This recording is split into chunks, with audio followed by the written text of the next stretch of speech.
এসেছেন এই ধরাতে নবীজি, ওগো নবী তুমি গুণমণি,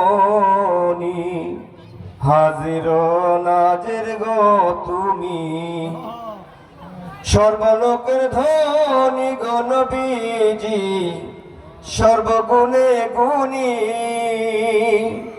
ঘুমের ঘরে দেখা দিয়েন গো নবী, কিঞ্চিত মাত্র দয়া গো হইলে, ওগো নবী তুমি গুণমণি।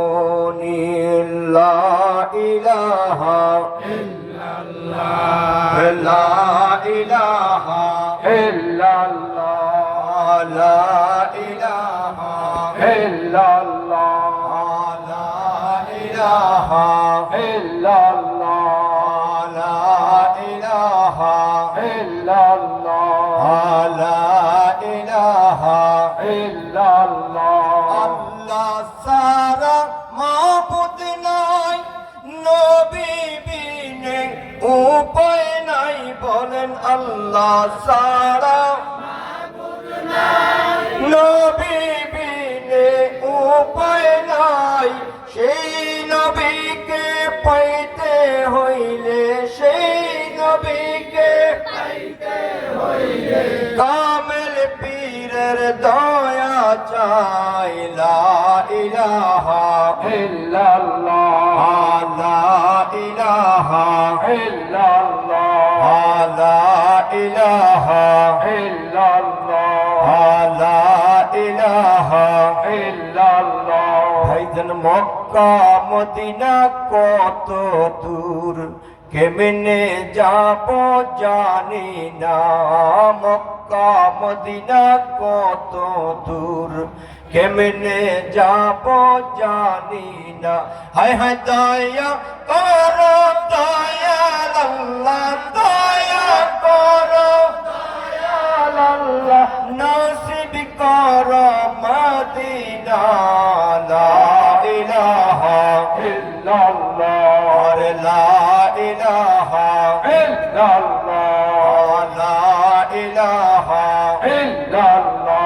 হাসবি রাব্বি জাল্লাল্লাহ, মা ফি কলবি গায়রুল্লাহ।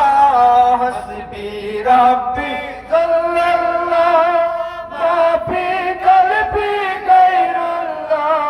নূর মুহাম্মদ সাল্লাল্লাহ, নূর মুহাম্মদ সাল্লাল্লাহ, লা ইলাহা ইল্লাল্লাহ, লা ইলাহা ইল্লাল্লাহ, লা ইলাহা ইল্লাল্লাহ, লা ইলাহা ইল্লাল্লাহ।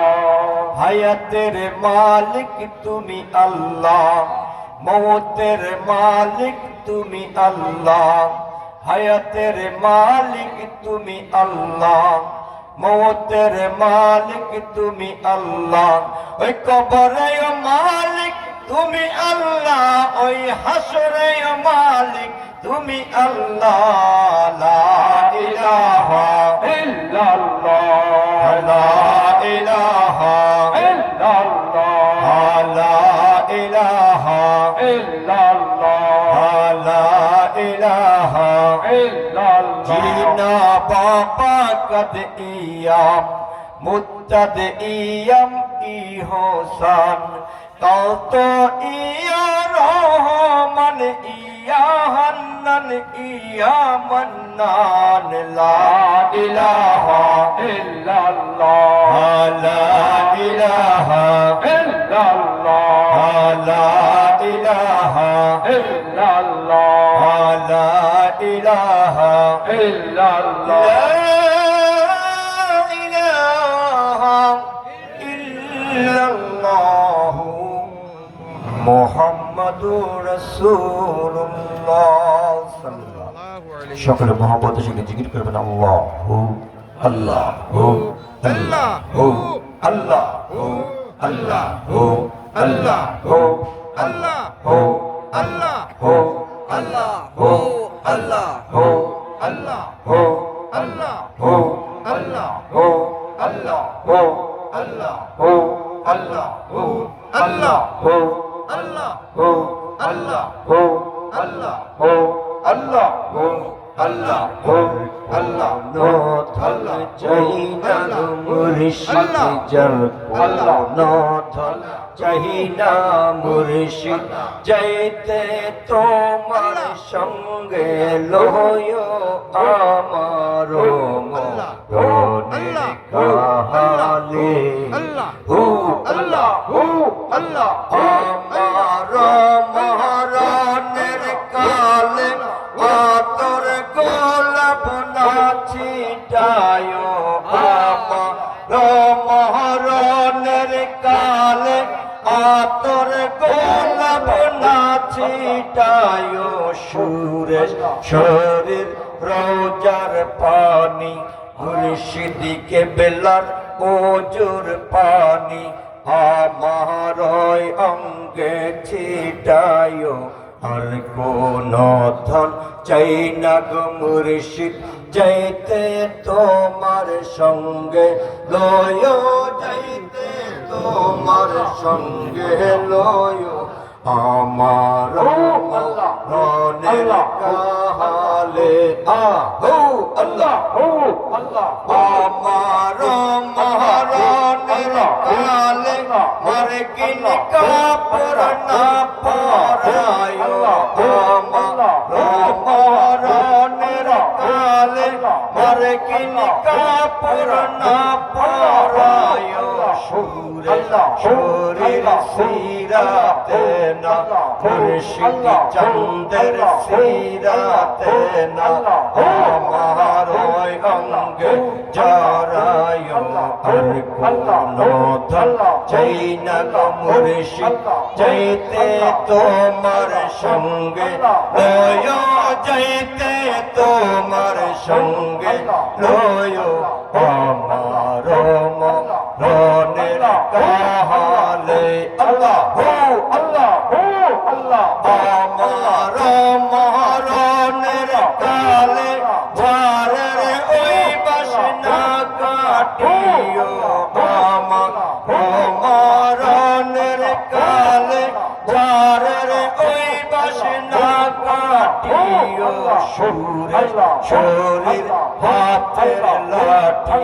মুর্শিদিকে বেলার হাতের লাঠি আমার ওই কবরে দিও আর কোন ধন চাই না মুর্শিদ যাইতে তোমার সঙ্গে লয় যাইতে তোমার সঙ্গে লয় আমার মরণের কাহালে আমার মরণের কালে মোল্লা মুন্সি না ডাকিও আমার মরণের কালে মোল্লা মুন্সি না ডাকিও সুরেশ্বরের পাগল দিয়া সুরেশ্বরের গোলাম দিয়া আমার জানাজা দিও ধন চাই না মুর্শিদ যাইতে তোমার সঙ্গে লয় যাইতে তোমার সঙ্গে লয় মরণের কাহালে আমার মরণের কালে আতর গোলাপ না ছিটায় আমার মরণের কালে আতর গোলাপ না ছিটায় মুর্শিদ চন্দের হাতের পানি সুরেশ্বরীর রোজার পানি আমার অঙ্গে ছিটায় মতন চাই না মুর্শিদ যাইতে তোমার সঙ্গে লয় যাইতে তোমার সঙ্গে লয় আমার মরণের কাহালে আমার মরণের কাহালে আমার মরণের কাহালে আল্লাহ হো আল্লাহ হো আল্লাহ হো আল্লাহ হো আল্লাহ হো আল্লাহ হো আল্লাহ হো আল্লাহ হো আল্লাহ হো আল্লাহ হো লা ইলাহা ইল্লাল্লাহ মুহাম্মাদুর রাসূলুল্লাহ সাল্লাল্লাহু আলাইহি ওয়াসাল্লাম সাইয়্যিদুল আরিফিন ফাখরুশ শাইখিন কিবলা এ মুমিনিন আহলে দ্বীন কুদওয়াতুস সালিকিন শামসুল হাদিন নূরুল আশিকিন ওয়াল মুহিব্বিন কুতুবুল ইরশাদ শাহ সুফি সৈয়দ আহমদ আলী ওরফে হযরত মাওলানা বাবা জান শরীফ শাহ শ্রী হুজুরি কিবলায়ে কাবার দরবারে আমাদের অগণিত ভক্তি এবং চুম্বন রেখে আজকের এই মাহফিলের কাজ আমরা আরম্ভ করব। এই এলাকার মধ্যে আমাদের যত গণ্যমান্য রয়েছেন চেয়ারম্যান মেম্বার এছাড়া যত আশেক ভক্ত ওলামা একরাম আমাদের বুজুর্গানে দ্বীনের মধ্যে যারা রয়েছেন বিশেষ করে মক্কা মদিনার যারা মেহমান আশেকে রাসূল আশেকে আউলিয়া আমার তরিকতের ভাইয়েরা মনসুরেশ্বর দরবার থেকে আমার সাথে আমার বড় ভাই সেলিম ভাই সহ আমাদের অনেক কাকারা রয়েছেন যারা আমার বাবা জালাল হুজুরি কিবলায়ে কাবার হাতে তারা বায়াত দিয়েছেন এবং তারা আশিকে সুরেশ্বরী হয়েছেন। এছাড়াও এলাকার মধ্যে যারা এখনও বায়াত গ্রহণ করেননি মুসলমান হয়ে আছেন সাধারণভাবে সকলের প্রতি রইল আমার সালাম আসসালামু আলাইকুম। আপনারা দুপুরে খান নাই? দুপুরে খান নাই? দুপুরে খাইলে আমি তো জোরেই বলছিলাম আসসালামু আলাইকুম। আর হঠাৎ মনে হয়েছে ওয়ালাইকুম সালাম বলতে হবে নাকি? আমি আরেকটু আবার একটু সুন্দর করে সালাম দেব। আমার আশেপাশে যারা আছেন উপরে নিচে সহ এরকমভাবে একটা সাউন্ড করবেন যেরকম একটা আল্লাহ যে মাহফুজের মধ্যে পড়ে যায় সাউন্ডটা। আসসালামু আলাইকুম রহমতুল্লাহি ওয়া বারাকাতুহু। এখন মনে হয়েছে দুপুরে খাইছে। আপনারা সবাই ভালোই আছেন না? আলহামদুলিল্লাহ। আমাদের এই মাহফিলটা হচ্ছে ওলি আল্লাহদের মাহফিল। কার মাহফিল? আমরা ইবাদত করবো কার? জোরে করে, আরো জোরে, আরো জোরে। আমরা সকলে আল্লাহর ইবাদত করব। নবীর প্রতি আমাদের কি থাকতে হবে? জোরে, আরো জোরে, আরো জোরে। আচ্ছা ভাই, নবীর বেলায় আপনাকে সাউন্ড এত কম হইতেছে, আপনার লাগে কিছুদিন পরে ইলেকশন আসবে দেখবেন। চা খাইতে খাইতে গলা শেষ, আর এরকম জোরে একটা সাউন্ড দিবেন বাইতে একেবারে ভাই কেমন আছেন, ভালো আছেন।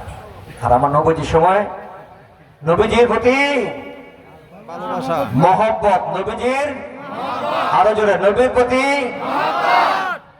বাবা মার জোরে, ওলি আল্লাহ রওজা জিয়ারত, কোরআনের তেলাওয়াত, ঠিক কিনা?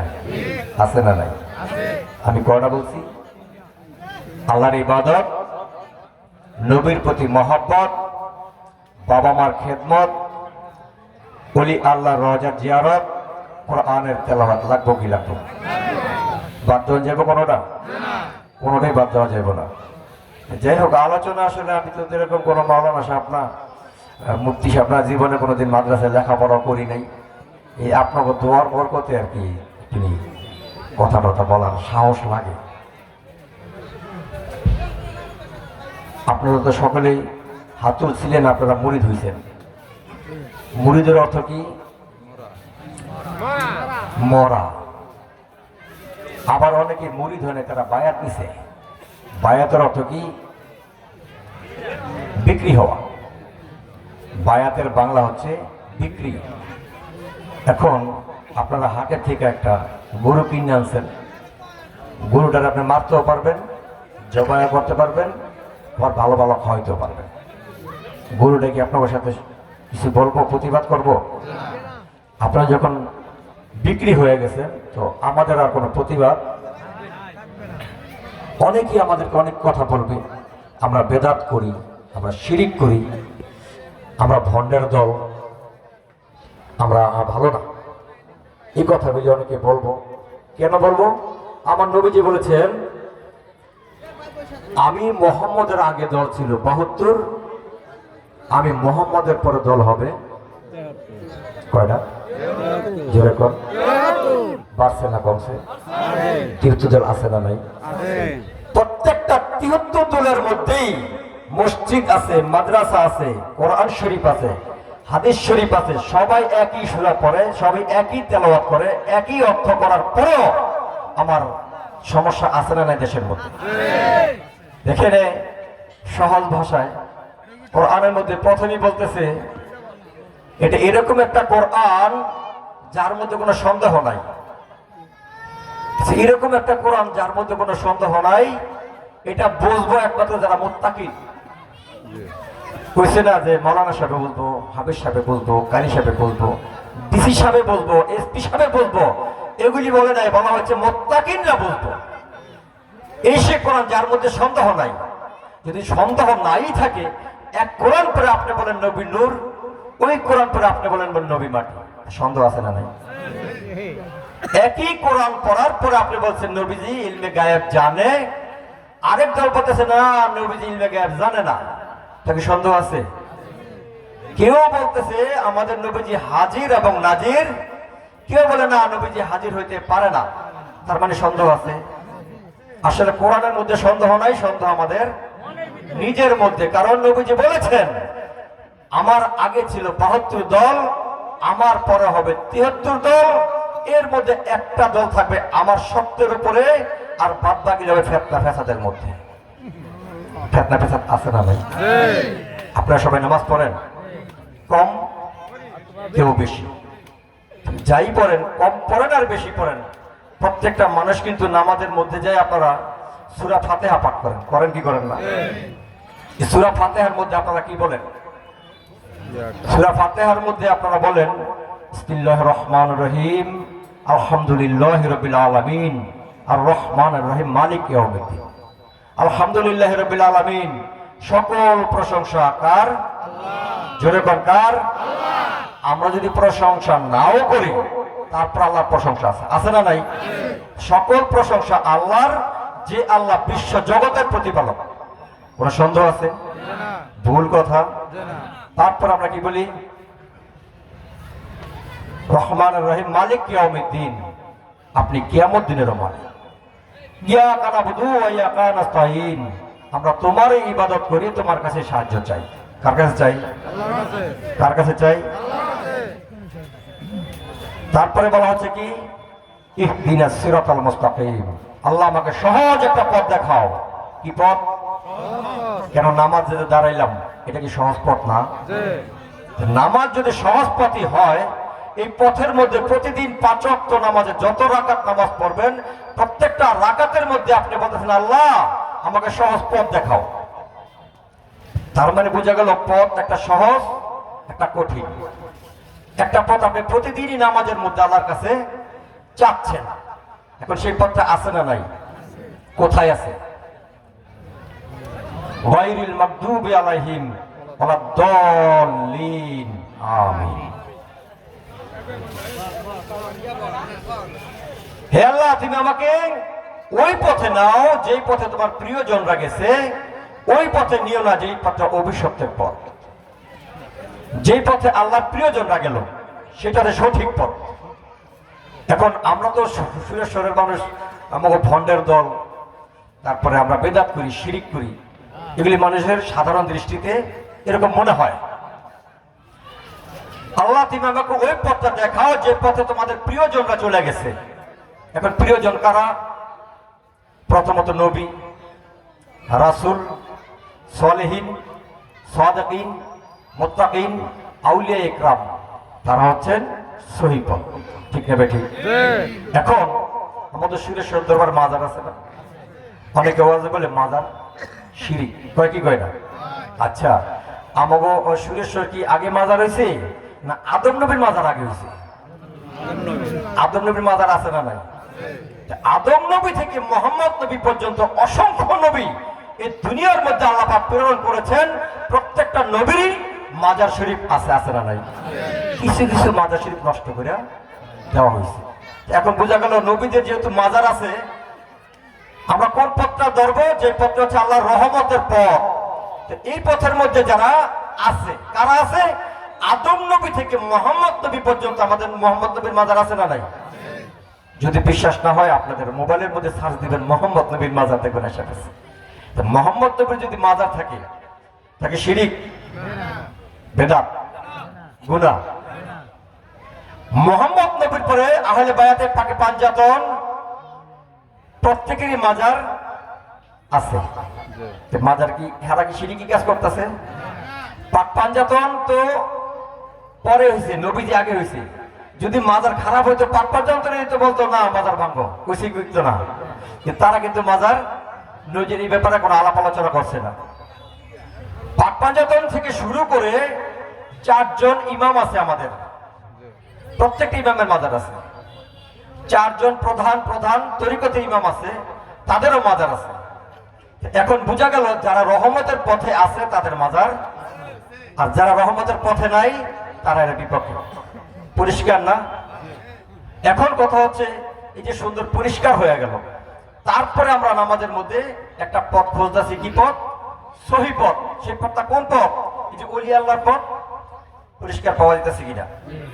তারপরে আপনারা নামাজের মধ্যে পড়েন আত্তাহিয়াতুলিল্লাহি ওয়াস সালাওয়াতু ওয়াত তাইয়্যিবাত, আসসালামু আলাইকা আইয়ুহান নাবী রাহমাতুল্লাহি ওয়া বারাকাতুহু আলা ইবাদিল্লাহি সালিহিন। পড়েন কি পড়েন না? কি বলেন এই জায়গায়? হে নবী আপনার প্রতি সালাম। কোথায় যায় পড়তেছেন? নামাজের মধ্যে। একমাত্র আল্লাহর ইবাদতে যদি অন্য কাউকে শরীক করা হয় সেটা শিরিক হয়। যে আমরা যে নবীজির নামাজের মধ্যে নবীজির নাম নিতেছি তার কি স্মরণ করতেছি না? শিরিক হইব। আমরা নবীজিকে সালাম দিচ্ছি এবং নবীজির যারা আহল তাদেরকে আমরা নামাজের মধ্যে সালাম দিতেছি। ওলা ইবাদিল্লাহি সালিহিন। সালিহিন হচ্ছে সকল ওলি আল্লাহরা। সুবহানাল্লাহ। সুবহানাল্লাহ। এখন এই যে ওলি আল্লাহদের কথা নামাজের মধ্যে আল্লাহ পাক সেট করে রাখছে। এখন এই নামটা নামাজের মধ্যে নিতে হয়েছে না? তার মানে কি এই নামাজের মধ্যে কি শুধু আল্লাহর নামই আছে, না নবীর নামও আছে, ওলি আল্লাহর নামও আছে? তাদের নাম নিলে সব হয়। এখন আমার কথা হচ্ছে আমার হাতের মধ্যে কি আছে দেখা যায়? মুখ করে রাখছি না, দেখা যায় না। এখন যদি বলি জিজ্ঞেস করলাম আপনারে কি আছে, একটা আন্দাজে কথা বললেন। আর যদি এভাবে দেখায় দেই তাহলে কিছুই নেই। তো আমরা যে নামাজ পড়তেছি, যার নামাজ পড়তেছি আল্লাহ হচ্ছে বর্তমান আমাদের সামনে নিরাকার, নবীও আমাদের সামনে নিরাকার, সালিহিনরা আমাদের সামনে আকারে আছে। আমি যে যার নাম নামাজের মধ্যে নিতেছি, আমি যদি তার সামনে বসে থাকি সওয়াব মনে হতো না। যাদের নামগুলি আমি নামাজের মধ্যে পড়তেছি উনি ওনার সাথে আমি এখন কথা বলতেছি। কি বুঝতেছেন বিষয়টা? ইমানের 3টা স্তর। আমাদের যে ইমানের 3টা স্তর। এখন আমরা যদি বলি কে কোন স্তরের মধ্যে আছেন তা আপনারা অনেকেই বলবেন আমরা জানি না। প্রথমত ইমান হচ্ছে ইলমুল ইয়াকিন। ইলমুল ইয়াকিন মানে ইলম পড়ে, কিতাব দলিল কোরআন হাদিস পড়ার পরে যে জ্ঞানটা অর্জন হয় সেটাকে বলা হয় ইলমুল ইয়াকিন। এই ইলমুল ইয়াকিনের মধ্যেই আমরা যত দলাদলি আর কিতাব দলিল কোরআন হাদিস নিয়েই এই ইলমুল ইয়াকিনের মধ্যে যারা আছি, এক একজনের বিশ্বাস এক এক রকম হওয়ার কারণে ফিতনা ফেসাদ, মারামারি, কাটাকাটি, দলাদলি হয়। আরেকটা বিশ্বাস হচ্ছে আইনুল ইয়াকিন। আইনুল ইয়াকিন মানে কি? যেরকম আপনি একটা বিশ্বের বোতল হাতে নিছেন, এর আগে পড়ছেন বিষ খেলে মানুষ মারা যায়, বিষ খেলে ক্ষেতের পোক মারা যায়, বিষ খেলে ক্ষেতের মধ্যে পোক মরলে গৃহস্থী ভালো হয়, কিন্তু বিষ খেলে মানুষ মারা যায়। এটা আপনি পড়ছেন, এটা আপনার একটা বিশ্বাস। আরেকটা বিশ্বাস হচ্ছে একজনে বিষ খাইছে, আপনি দেখছেন। যখন উনি বিষ খাইছে আপনি দেখতেছেন ওনার মুখটা কালো হয়ে গেছে, হাসপাতাল নিয়ে ভিতরে পাইপ ঢুকে লাড়তেছে, পানি বের করতেছে, 5-7 জন এনে ধরে রাখছে, আপনারা দেখতেছেন। দেখার পরে মনে মনে কইতেছেন আল্লাহ কত কষ্ট, আমি জীবনে বিষ খেতাম। এটা হচ্ছে আইনুল ইয়াকিন। আর হকুল ইয়াকিন, হক প্রকৃত ইয়াকিন যেটা, সেটা আপনি নিজে যখন বিষ খাইবেন তখন আপনি বুঝবেন বিশ্বের কি জ্বালা, বিশ্বের কি যন্ত্রণা, আপনার ভিতরে যখন পাইপ ঢুকে লাড়াচাড়া দিব, তখন আপনার 5-7 জন যখন ধরে রাখবো, তখন আপনি মনে মনে করবেন এই বাবা যদি বাঁচতে পারি জীবন আর বিষ খেতাম না। ঠিক না? ঠিক এরকম আইনও লেখি রয়েছে, যারা এই যে লেখাপড়া করে, আরবি পড়ে, অনেক লেখাপড়া করার পরে বাহিস করে মারামারি পারাবারি, এই জায়গার মধ্যে সাধারণের মধ্যে তর্ক বিতর্ক চলতে থাকে। আর যারা ইলমুল ইয়াকিন তর্ক বিতর্কের মধ্যে আছে, যারা হক ইয়াকিন হাক্কুল হক হয়ে গেছে, সত্যের সাথে তাদের সম্পর্ক হয়ে গেছে, তাদের ঈমানদার কোনোদিন লড়ে না। তাই শুনে শুনে বাবা বলছেন, নূরে হকে হক আছে, হক চিনো আগে, ইবাদত করো যদি পারো শেষে ভাগে, না চিনিয়া ইবাদত করিবে কাহার, ভূতের বন্দিগি হবে, হবে না খোদার। নূরে হক জাগা পায় যাহার মনেতে, মন আর নামাজেতে যাবে না বনেতে, এলেম হেলেম আর পাগড়ি জুব্বায়, কি হইবে লাভ সাই না রইলে হিয়ায়, দীর্ঘ মুনাজাত কত 2-4 হাত, বেফুলুসে কিবা ফল ডেকে দিন রাত, ফুলুসে জুলুস চাই মুর্শিদ কান্ডারি, তবে এই মানুষ পুরে পৌঁছেবারে পারি। সুবহানাল্লাহ। মান আরাফা নাফসাহু ফাকাদ আরাফা রাব্বাহু, যে যার নফসকে চিনবো সে তার রবকে চিনবো। মান আরাফা কা জিস দিল মে পহচান रहेगा, उस दिल में तलवाते सदा कुरान रहेगा, बारिखाए नक्ताया समझा इस जिसने, कौनाइन में दाइमे हुई इंसान रहेगा। কি বুঝলেন? নূরে হকে হক আছে, হক ছিল আগে, যে আমার সাথে একটা হক আছে, সত্য আছে, আমার সাথে আল্লাহ আছে না নাই? আল্লাহ বলেন আমি প্রথম, আমি শেষ, আমি জাহের, আমি বাতেন, আমি তামাম দুনিয়া, গোটা দুনিয়া ধরে আমি আল্লাহ, আছি না নাই? আল্লাহ প্রথম, আল্লাহ শেষ, আল্লাহ জাহেরও আছে, আল্লাহ বাতিনও আছে, এবং তামাম দুনিয়ার মধ্যে আল্লাহ বিরাজমান। এখন আমার একটা কথা, আল্লাহ জাহেরে কেমনে আছে? জাহের মানে প্রকাশ, বাতন তো গোপন। জাহেরে আল্লাহ কেমনে প্রকাশে আছে? আছে না নাই? আল্লাহ জাহেরও আছে। এই জাহেরে আল্লাহকে যে দেখবো, তার পৃথিবীতে যত কিছু করেন তার ঈমান আর লড়চড় হইব না। এখন এই যে আমি যে জাহেরতে আল্লাহকে দেখবো, এত পাওয়ারফুল আল্লাহকে দেখতে হইলে আমাকে তো পাওয়ার তৈরি করতে হবে। আমি যদি পাওয়ার না থাকে, তো একটা ছোট্ট একটা আগুন মারলে আমি জ্বলে যাবো। আর যদি বড় আগুন আমার, আমি যদি পাওয়ার থাকে, তখন আর আমি জ্বলবো না। তো ওই জায়গা পর্যন্ত পৌঁছাইতে হইলে আপনাকে একজন কামেল মোকাম্মেল ওলি আল্লাহর সহবতে মহব্বতে যাইতে হবে, এবং তার কাছে যাই আত্মসমর্পণ করতে হবে। কেন? আল্লাহ পাক কোরআনের মধ্যে বলেছেন, কুনু মা'আস সাদিকিন, ও মুসলমান, ও ঈমানদাররা, তোমরা একজন সত্যবাদী, একজন ওলি আল্লাহর সঙ্গ গ্রহণ করো। সুবহানাল্লাহ। আল্লাহর হুকুম কি সুন্নত না ফরজ? এই ধরে বেটা, আল্লাহর হুকুম কি সুন্নত না ফরজ? আল্লাহ যে বললেন কুনু মা'আস সাদিকিন, তোমরা সাদেক লোকের সঙ্গ গ্রহণ করো, তাদেরকে বলছে, আমাদেরকে বলছে, যারা সাধারণ মুসলমান তাদেরকে বলতেছে, তোমরা আমি আল্লাহকে ভয় করো, আমি আল্লাহকে ভয় করার পরে তোমরা একজন সাদেক লোকের সঙ্গ গ্রহণ করো।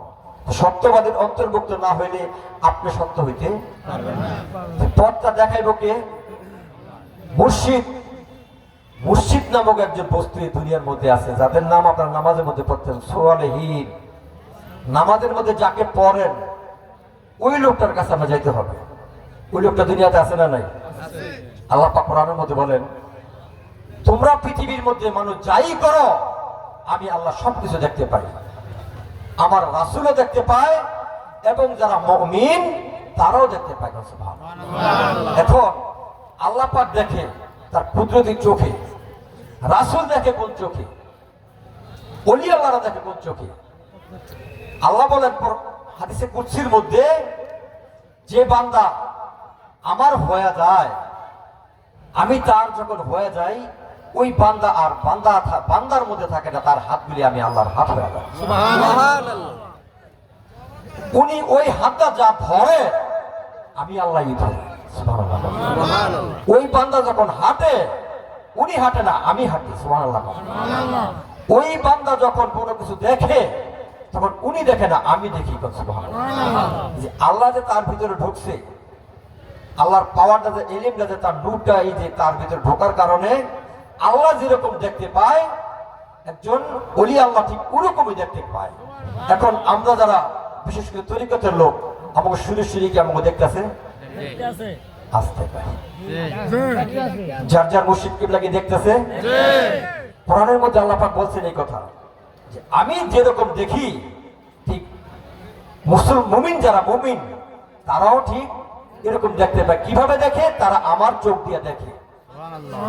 একটু আগে মাওলানা সাহেব কিন্তু একটা আয়াত বলছে, যারা আপনার হাতে হাত দিল, বায়াত গ্রহণ করলো, তারা তো আমি আল্লাহর হাতে হাত দিল। কথাটা স্বীকার করছে কে? আল্লাহ পাক। আল্লাহ পাক নিজে স্বীকার করছে যে যে আপনার হাতে হাত দিল নবী, তারা তো আমি আল্লাহর হাতে হাত দিল। সুবহানাল্লাহ। যেদিন আমার আল্লাহ স্বীকারই করলো যে আপনার হাতে হাত দিল মানে আমার হাতে হাত দিয়া দিল, ওই নবীর হাতটা কি নবীর হাত আছে না আল্লাহর হাত হয়ে গেছে? স্বীকার তো নিজে আল্লাহ করছে যে ওই হাতটা আমার হাত। নবীর হাতে যারা হাত দিয়ে বায়াত গ্রহণ করলো, তারা তো আমি আল্লাহর হাতে হাত দিয়ে বায়াত গ্রহণ করে। সেই সুবাদে কোরআনের মধ্যে আল্লাহ পাক বলেছেন, তোমরা ইসলামের রশিটাকে শক্ত করে ধরো। ইসলামের রশিটা তোমরা শক্ত করে ধরবা, তোমরা বিচ্ছিন্ন হয়েও না। এখন ইসলামের রশিটা কোথায়? আল্লাহ কি কোনো চেইন, কোনো শিকল বা মোটা কোনো রশি দড়ি ছাড়ছে দুনিয়ার মধ্যে? আপনারা দেখছেন এরকম কিছু? একটা রশির জায়গা আছে, সেটা হচ্ছে আমাদের নবী মুহাম্মদুর। এই নবীজির কাছে যে রশিটা আল্লাহ থেকে নবী পর্যন্ত আসছে, সে রশিটার সিরিয়াল আমি আপনাদের কাছে এখন উপস্থাপন করব।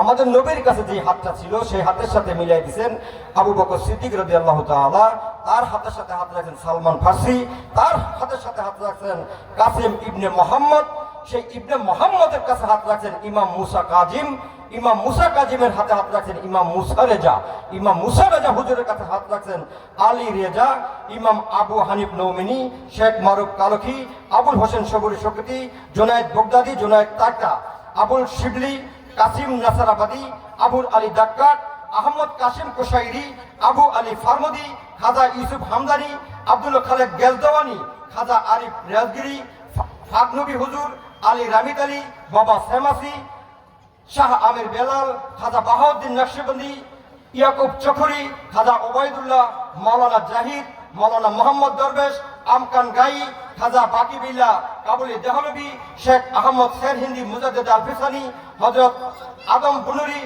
সৈয়দ আব্দুল আকবর আলী, মাওলানা শেখ আব্দুল রহিম মুহাদ্দিস, শাহ সুফি ওবায়দুল্লাহ মুহাদ্দিস, শাহ সুফি আব্দুল আজিজ মুহাদ্দিস, সৈয়দ আহমদ বেহলবি মুহাদ্দিস তারদ্দি, নূর মোহাম্মদ নিজামপুরি, শাহ সুফি হযরত ফতে আলী হুজুরি কেবলা, তার হাতে হাত রাখছেন শাহ সুফি সৈয়দ মাওলানা বাবা জান শরীফ সুরেশ্বরী, তার হাতে হাত রাখছেন সৈয়দ মাওলানা শাহ নুরি, তার হাতে হাত রাখছেন শাহ সুফি সৈয়দ জালাল নুরি আফি হানহু, শাহ জালাল নুরি হুজুর হাতে হাত রাখছেন শাহ সুফি সৈয়দ নূরে ইকবাল শাহ শরীফি আল সুরেশ্বরী।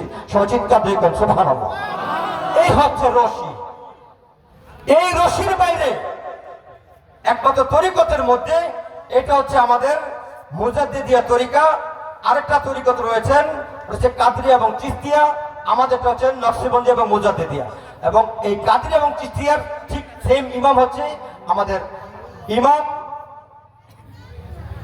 হযরত আলী কালিমুল্লাহ আজহু সুবহানাল্লাহ। ওনার থেকে যে সিরিয়ালটা নেমেছে ওটা হচ্ছে কাদরিয়া এবং চিশতিয়া। আবু বকর সিদ্দিক থেকে যে সিরিয়ালটা নেমেছে এটা হচ্ছে নকশবন্দি মুজাদ্দিদি। এই সিরিয়াল বাদে পৃথিবীতে যত দল আছে, যত তরিকতের নাম আছে, যত কিছু আছে, যে যেই দলের হোক, যত বড় মৌলবী হোক, যত বড় মুফাসসির, সাইফুল হাদিস, আল্লামা, মুফতি, মুফাসসির, যত কিছু হোক, সব হচ্ছে বাতিল গ্রুপ। ঠিক না ঠিক? এই সিরিয়াল যার আল্লাহু আকবার, নারে তাকবীর, আল্লাহু আকবার, নারে ইসলাম, গাউসুল আজম সুরেশ্বরী জিন্দাবাদ, গাউসুল আজম সুরেশ্বরী জিন্দাবাদ, জিন্দাবাদ। এই সিরিয়ালটা হচ্ছে যেরকম আপনাদের জমিনে ব্রিটিশ পস্তা এসে আপনাদের নকশা, আপনাদের দাগ নাম্বার সবকিছু যা ঠিক আছে, উনি দলিলের মালিক। ঠিক না ঠিক?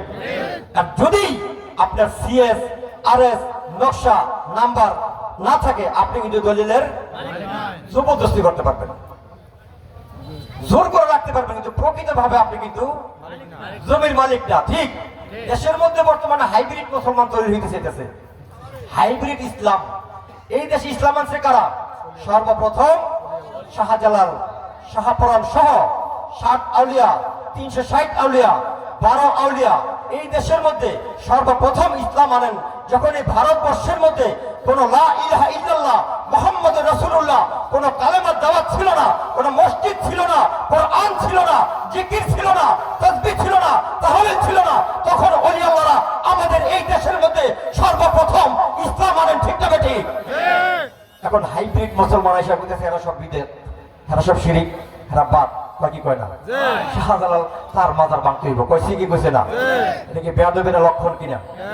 দুনিয়াটা তখনই কিয়ামত হয়ে যাবে যখন নবীদের প্রতি, ওলি আল্লাহদের প্রতি আমাদের বেয়াদবি তৈরি হয়ে যাবে। কারণ আমার আল্লাহ পাক বলেছেন, ওমা আরসালনাকা ইল্লা রাহমাতাল লিল আলামিন, আমি রহমত স্বরূপ আমার রাসূলকে দুনিয়ার মধ্যে প্রেরণ করেছি। এটা শুধু দুনিয়ার মানুষের জন্য নয়, 18,000 মাখলুকাতের জন্য আমার নবী মুহাম্মদুর রাসূলুল্লাহ সাল্লাল্লাহু আলাইহি সাল্লাম রহমত স্বরূপ। ঠিক না ঠিক? আমরা সে রহমত চাই কি চাই না? ইন্নাল্লাহা ওয়া মালাইকাতাহু সাল্লুনা আলান নবী ইয়া আইয়ুহাল্লাযীনা আমানু সাল্লু আলাইহি ওয়া সাল্লিমু তাসলিমা।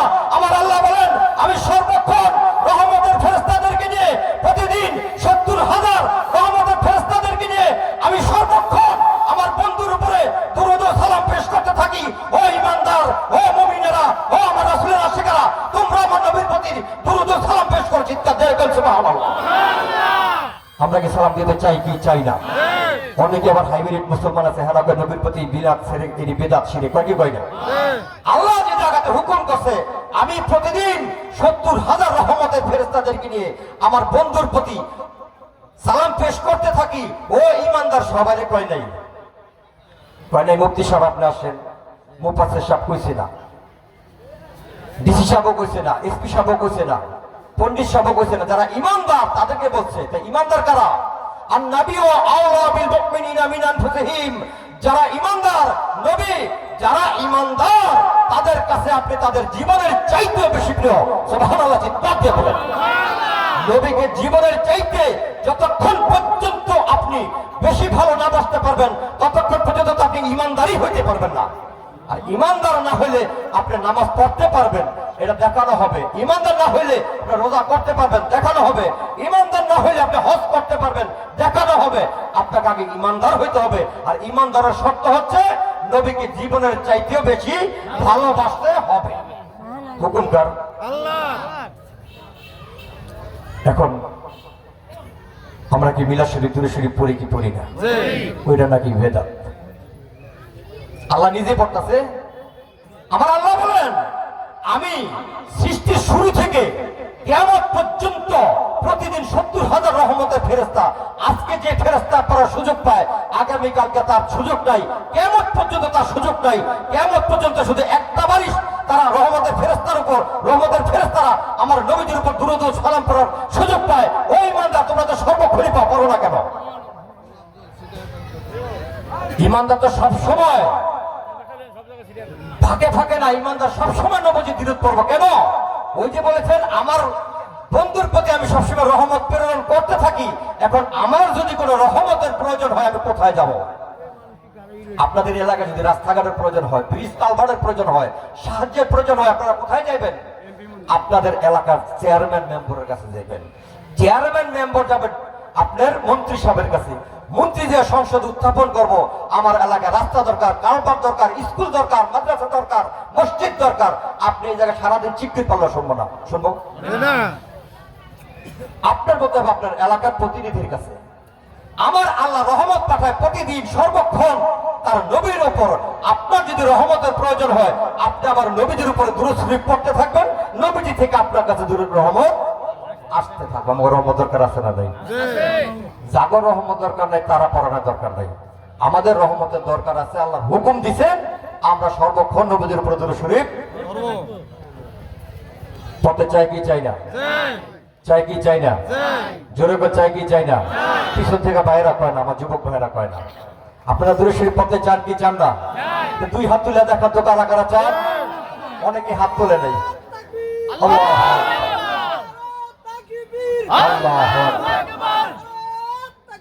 আল্লাহ জিন্দাবাদ জিন্দাবাদ জিন্দাবাদ জিন্দাবাদ হুশিয়ার সাবধান হুশিয়ার সাবধান আল্লাহু আকবার স্লোগানে বলছে ওলি আউলিয়ার দুশমনেরা হুশিয়ার সাবধান হয়েছে কি বুঝে না এটা কি আসলে আমার কথা আল্লাহ পাক হাদিস কুদসির মধ্যে বলছেন যারা আমার বন্ধুদের সাথে দুশমনী করে তারা যেন আমি নবী এবং রাসূলের সাথে যুদ্ধ করার জন্য প্রস্তুতি নেয় যুদ্ধটা কার সাথে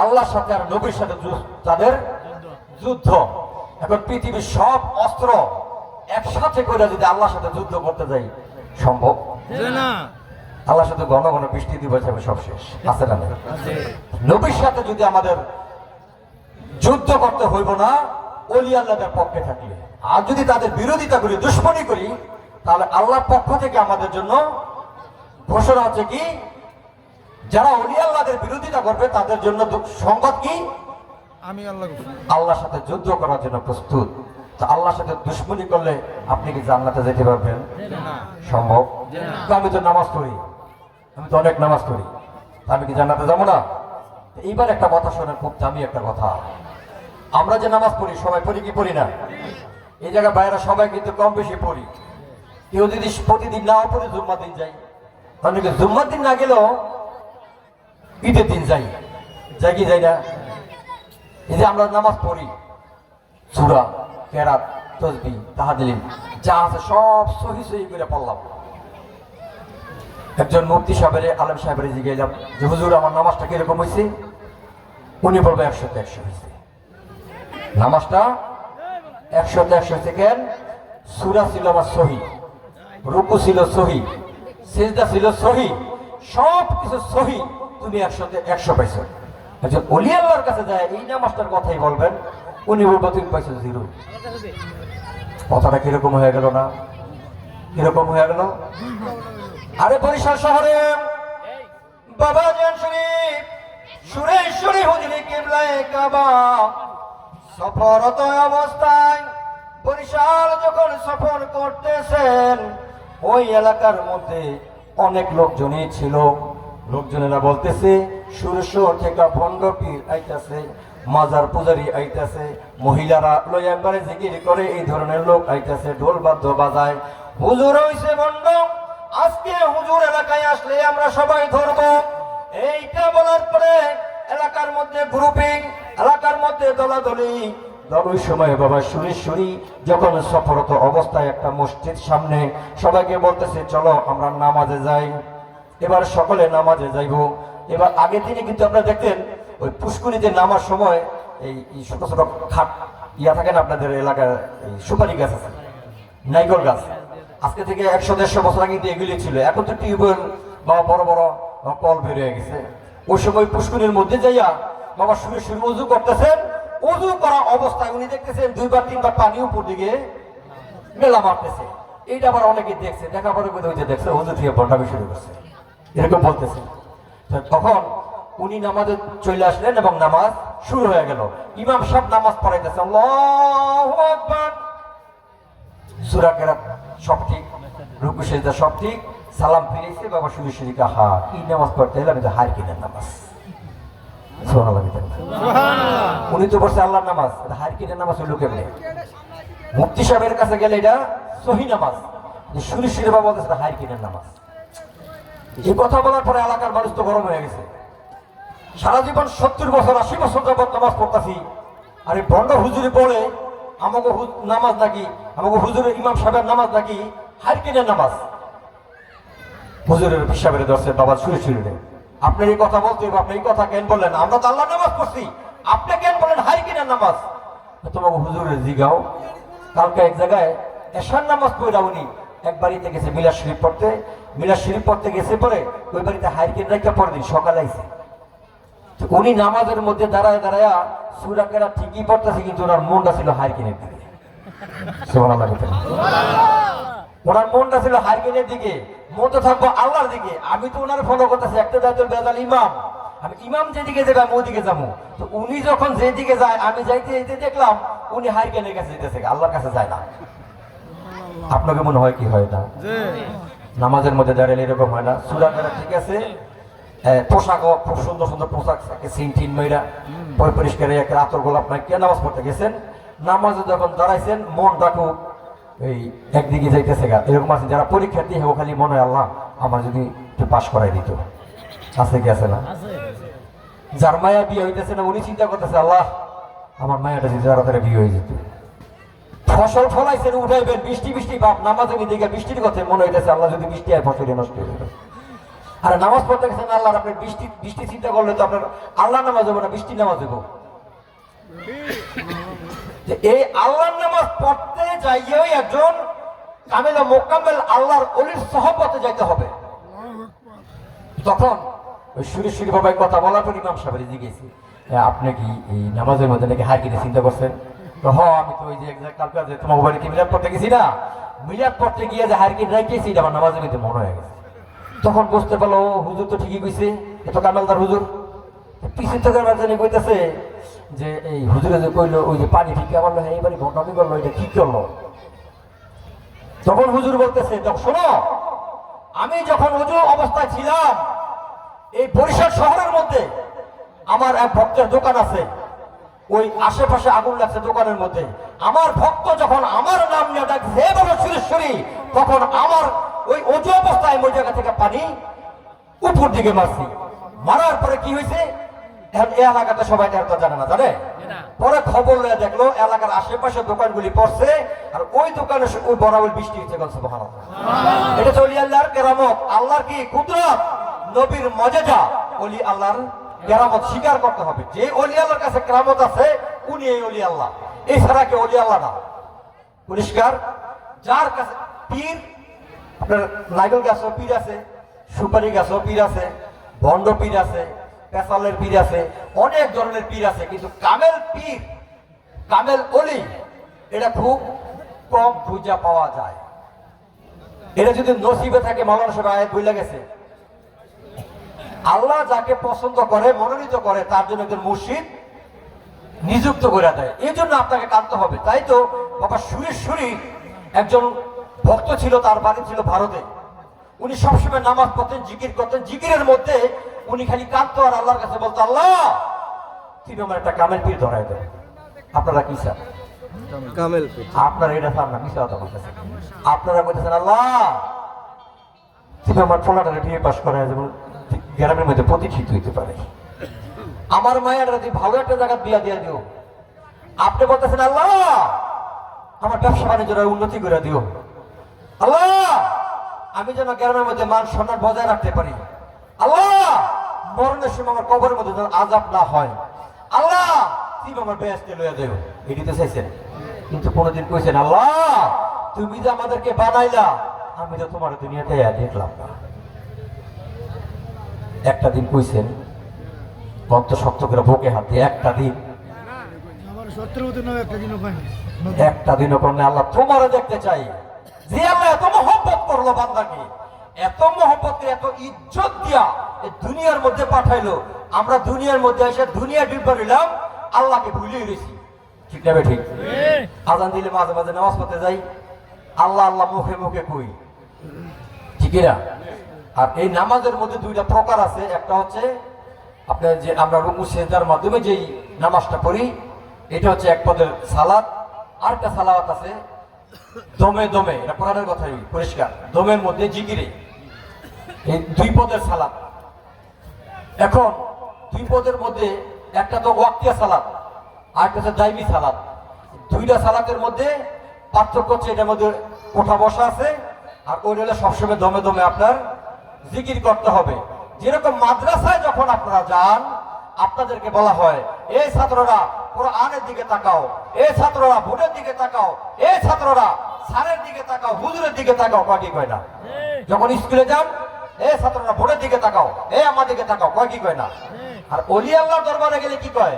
চক্ষু বুঝো, চক্ষু বন্ধ করো, জিকির করো। দুইটা পড়া দুই রকম হয়েছে, পরিষ্কার বোঝা যেতেছে না? সুরেশ্বর গেলে প্রথমেই বলবো চোখ বন্ধ করে আল্লাহ জিকির করো। কার জিকির? আর মাদ্রাসায় গেলে বলবো এই তুমি বোনের দিকে তাকাও, আমার দিকে তাকাও, সূরার দিকে তাকাও, কি কয় না? দুইটা পড়া দুই রকম, একটা হচ্ছে দেখা দেখি পড়া, আর হচ্ছে না দেখা দেখি পড়া। এই না দেখা দেখি পড়াটা হচ্ছে সর্বক্ষণিক সালাত, আর যেটা আপনারা ওয়াক্তিয়া সালাত 5 ওয়াক্ত পড়েন এটা হচ্ছে ওয়াক্তিয়া সালাত, আর যেটা সবসময় দমে দমে পড়েন এইটা হচ্ছে আপনার দাইমি সালাত। আর এই যে দাইমি সালাতের কথাই কোরআনের মধ্যে সুন্দরভাবে বলা হয়েছে। আর যে ওয়াক্তিয়া সালাত, এই সালাতটা হচ্ছে বাবা সুরেশ্বরী বলছে নামাজ হচ্ছে আদব চিজ, সংসার মাঝার, ভিতরেতে বেলায়েত, উপরেতে নবুয়তময়। সুবহানাল্লাহ। ভিতরেতে বেলায়েত বুঝতে হবে। আমি সূরার মধ্যে আপনাদেরকে বুঝাই দিয়ে গেছি কথাগুলি, ওটা যে বুঝবো এবং বুঝে তারা কাজ করব। যেরকম আমি একটা খাতার মধ্যে পড়লাম আমি মধু খাই, আমি মধু খাই, আমি মধু খাই, মিঠা লাগবো? জোরে বলা মধু যদি আমি খাই কম লাগবো না, এমনি মিঠা লাগবে। কথা বলে মধু যদি সারাদিন পড়ি, আমি যদি সারাদিন চিনি পড়ি আমার ডায়াবেটিস বাড়বো না। আর আমি যদি 1 কাপ চিনি খাই আমার 14টা আর্ডার করবো না। তার মানে কি, একটা হচ্ছে পড়া আর একটা হচ্ছে খাওয়া। আল্লাহ পাক বলছে তোমরা নামাজ কায়েম করো। কোথায় কায়েম করবা? তোমার দেহের মধ্যে তুমি নামাজ কায়েম করো, সর্বক্ষণে জিকির করো। সর্বক্ষণে জিকির করলে কি হবে? তোমার কলব পরিষ্কার হবে। নবীজি বলেছেন একটা মানুষের দেহের মূল হচ্ছে তার একটা কলব, অন্তর। এই কলব যার পরিষ্কার গোটা দেহটা তার পরিষ্কার। যুবক ভাইয়েরা মনোযোগ, কলব যাহার পরিষ্কার গোটা দেহটা তার পরিষ্কার। যদি কলব অপরিষ্কার থাকে তার গোটা দেহটাই অপরিষ্কার। আপনাদের করে মজু করেছি, আমি পানি দিয়ে উজু করেছি, আমি কি পবিত্র হয়েছি না?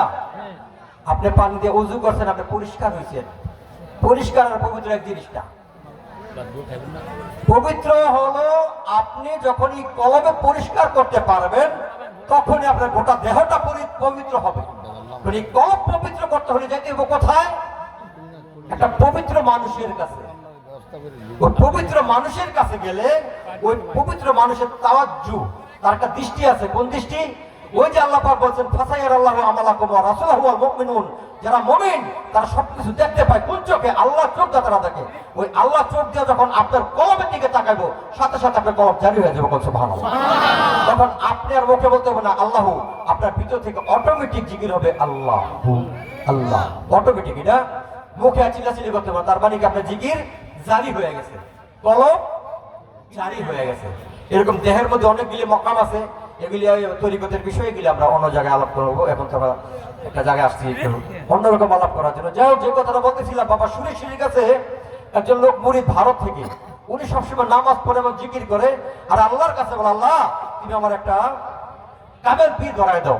তখন নবীজি তাকে স্বপ্ন যোগে দেখাইলেন যে বাংলাদেশের শরীয়তপুর জেলায় নড়িয়া থানার সুরেশ্বর একটা গ্রাম আছে, ওই গ্রামের মধ্যে একজন আল্লাহর ওলি আছে, জান শরীফ, তুমি তার কাছে যাও। সুবহানাল্লাহ। তারপরে উনি সুরেশ্বর দরবারে আসলেন, বাবা সুরেশ্বরের কাছে উনি বায়াত গ্রহণ করলেন, মুরিদ হইলেন। উনি 12 বছর 18 বছর পর্যন্ত দরবারে একাধারে অনেক বছর ছিলেন। 12 বছর পরে ওনার বাড়ির কথা মনে হয়েছে। এত বছর তার বাড়ির কথা মনে হয় না।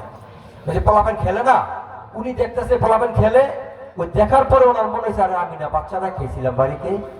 এই 18 বছর উনি কোথায় ছিল? এই 18 বছর কোথায় ছিল?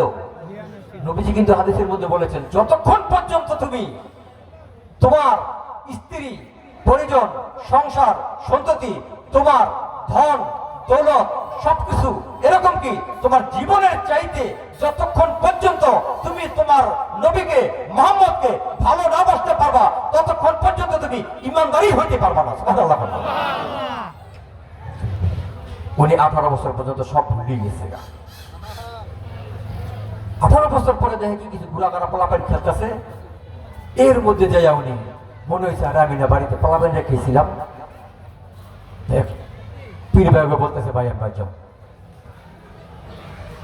এরকম করতে করতে একদিন উনি সকালে ভোরে উঠে গেলেন, গাড়ি বেটি নিয়ে ভাই যাওয়ার জন্য রওনা দিছে। স্টেশনে যাইয়া দেখে কি গাড়ি আসতে নাই। উনি দেখলাম অনেক সময় আছে, তখন উনি ঘুমায় গেছি। রেস্ট নেই, সকালে উঠেছি না। ঘুমের মধ্যে ওনাকে নবীজি স্বপ্নে দেখাইতেছে, হে সৈয়দ সাহেব তুমি তোমার মসজিদের এজাজত না নিয়ে, মসজিদের হুকুম না নিয়ে তুমি কেন দরবার থেকে আইছো? সুবহানাল্লাহ। তার মানে বোঝা গেল সুরেশের দরবারের খবর আমার নবীজি রাখে। সুবহানাল্লাহ, রাখে কি রাখে না? সুরেশের দরবারের খবরটা আমার নবীজি শুধু তাই নয়, ভক্তের খবরটাও। হঠাৎ করে ঘুমের মধ্যে উঠতে বসে বসছেন, বসে করতেছেন আমি তো ভুল করে ফেলেছি। উনি আবার দরবারে চলে এসে একটা রুমের মধ্যে বয়ে বলে কাঁদতেছে। প্রতিদিন বিকেলে মাগরিব নামাজের পরে এরকম আলোচনা হয়, তখন কইতেছে এই শহীদ সাহেব করে একজনে বলতেছে বাবা ওই তো কালকা এই আজকে সকালে তো বাড়িতে গেছে গা কষ্ট সে দেখ দিই একজনে দেখ তুই দেখ তো গেছে দেয়া দেবে কাঁদতেছে, মানে ভয় পাইছে। তারপরে কাঁদতে হুজুরের কাছে বাবা আমার ভুল হয়ে গেছে। সুবহানাল্লাহ। তার মানে আল্লাহ পাক এই কথাই বলছে তুমি আমাকে ভয় করো, ভয় করার পরে তুমি সাদেক লোকের সঙ্গ গ্রহণ করো। তা আমাদেরকে আগে তো আল্লাহকে ভয় করতে হবে, পরে আমি সাদেক লোকের সঙ্গ গ্রহণ করার পরে উনি আমাকে যে এলেম দিবেন ওইভাবে আমাকে চলতে হবে। এখন আমরা অনেকেই বলি যে আমরা যে পীরে মুরিদ আমাকে নামাজ লাগে না, এই কথাটা আপনারা কখনোই বলবেন না। কারণ শ্রী বাবা বলছে নামাজ আজব চিজ, সংসার মাজার, উপরেতে নবুয়তময়, ভিতরেতে পরিপূর্ণ বেলায়েত রয়। ওই বেলায়েতটা আপনাকে বুঝতে হবে। এই কথাটা আপনারা কখনই বলবেন না আমার নামাজ লাগে না। তবে আমি একটা কথা আপনাকে একটু ছোট্ট করে বলি, ওই যে আমি বলছিলাম না নামাজের মধ্যে আমরা সালাম দিই, আমরা কিন্তু একটা আন্দাজে সালাম দিতেছি, কিন্তু আমরা কিন্তু আবার আন্দাজে দিই না। যারা তরিকতপন্থী, যারা আইনুল একিনের মধ্যে আছি, আমরা যারা আইনুল একিন তারা কিন্তু আন্দাজে দেয় না। আমাদের মুর্শিদ আছে না নাই? ওনার নাম কিন্তু আমরা নামাজে বলতেছি, এখন আপনার বিশ্বাস করতে হবে। ওনার নাম কিন্তু আমি প্রতিদিন নামাজের মধ্যে পড়তেছি, এখন আপনার বিশ্বাসের বিষয়। বিশ্বাস করতে পারেন, নাও করতে পারেন, কারণ নবীজি কিন্তু ওই চন্দ্র দুখণ্ড করেও দেখাইছিল যা বুঝাইল রে ওই যে দেখ চন্দ্র দুখণ্ড দিতেছে। আমাদের নবীজি মস্ত বড় জাদুগির কইছি কি কয় নাই? ঠিক এরকম এখনো ওলি আল্লাহদেরকে বলে এরা অনেক বড় ভণ্ড, কয় কি কথা। আবার আমাকে একটু বদনাম আছে, মহিলার পুরুষ নাকি এখানো বায়াত হয়, আছে না নাই? আচ্ছা মহিলা বায়াত কি কোরআনের মধ্যে কোথাও আছে না নাই? সূরা মুমতাহানার মধ্যে পরিষ্কার নবীজি ঈদের নামাজ পড়ার জন্য নামাজের মাঠে গেছেন, ওই সময় মহিলারা তার কাছে বায়াত হওয়ার জন্য গেছে। তখন তাদেরকে শর্ত এবং সাপেক্ষে কোথায়? ঈদের ময়দান। ওই জায়গায় কি মহিলাকে যেতে পারবো? এখন তো ঈদের ময়দান সব তো পুরুষ, কিন্তু নবীজির আমলে মহিলা এবং পুরুষ তারা একসাথে জামাত পড়তো, হয়তো একটা সাইড মহিলা সাইড পুরুষ সাইড।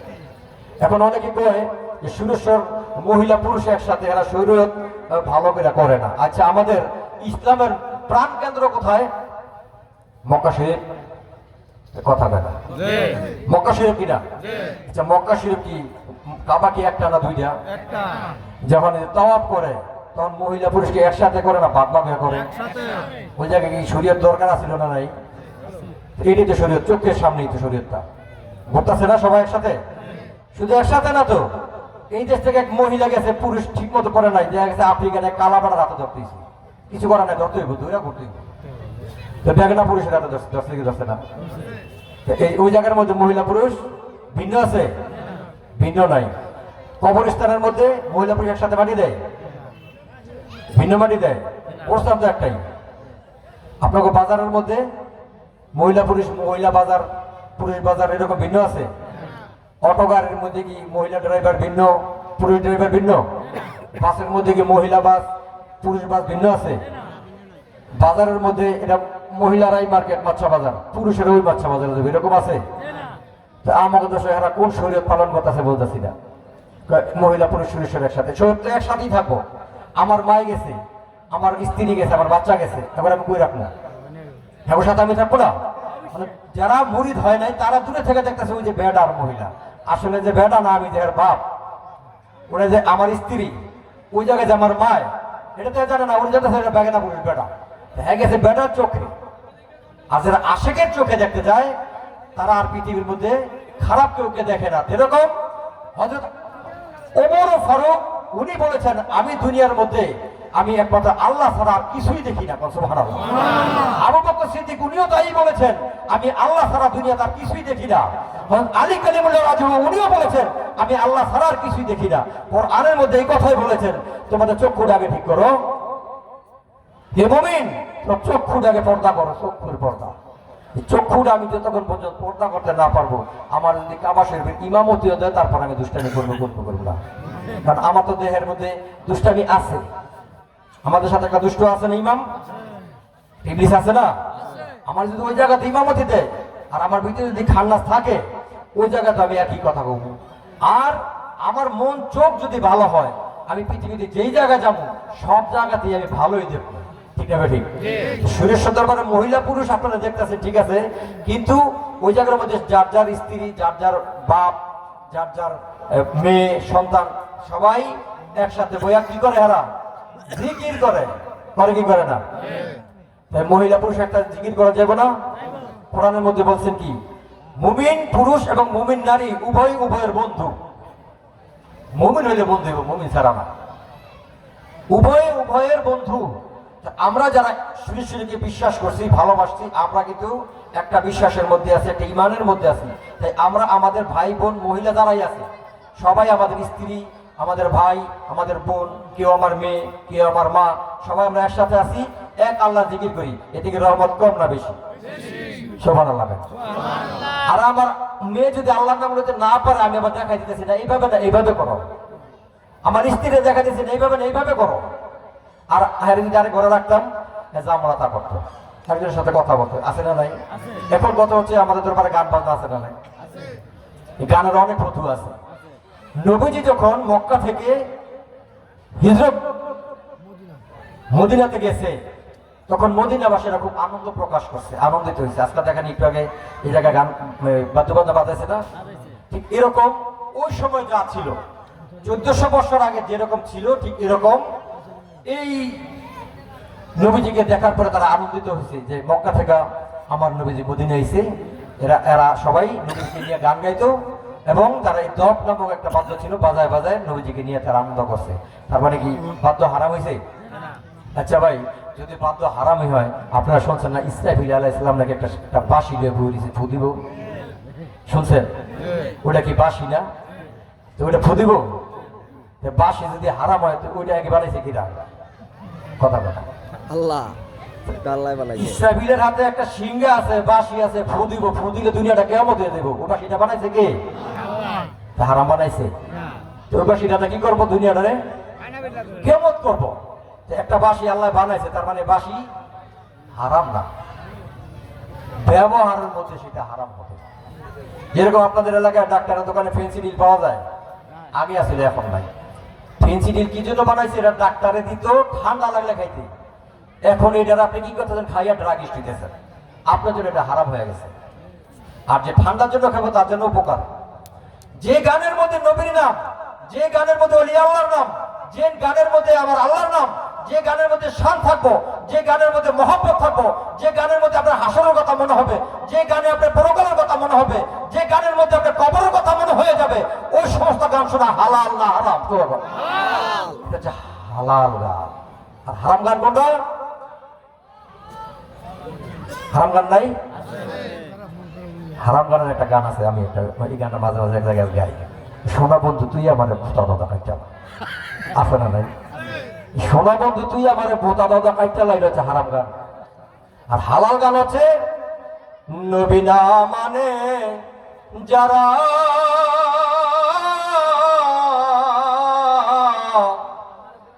মোহাহেদ কাফের তারা এ দুনিয়ায়, ভজনে তার নাই মজুরি, দলিলে সাপলে খারয়, পারে কে যাবি নবীর নৌকাতে আয়, পারে কে যাবি নবীর নৌকাতে আয়। হারাম না হালাল? আপনার কাছে কি মনে হয়? হারাম মনে হয়? এগুলি কিন্তু আসলে গান না, এগুলি হচ্ছে কালাম।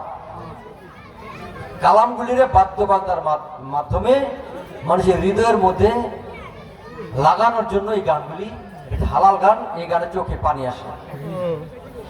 যাই হোক, আমি কথা বেশি বলবো না, আমি আর একটু কথা বলবো, আপনারা যদি শুনতে চান।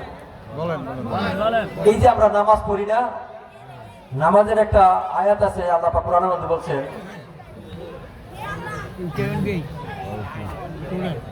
নামাজ মানুষকে অশ্লীল এবং মন্দ কাজ থেকে দূরে রাখে।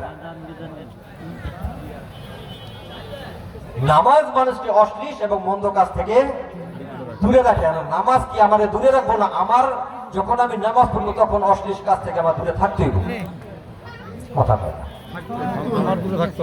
আমাকে দূরে, আমি নামাজও পড়লাম শুধু খাইলাম চলবো, নামাজও পড়লাম জেনাও করলাম চলবো, নামাজও পড়লাম গীবতও করলাম চলবো, নামাজও পড়লাম আরেকজনের আয় গুতাইতে গুতাইতে শোয়া ছোট করে নিজেরটা শোয়া বড় করছি চলবো।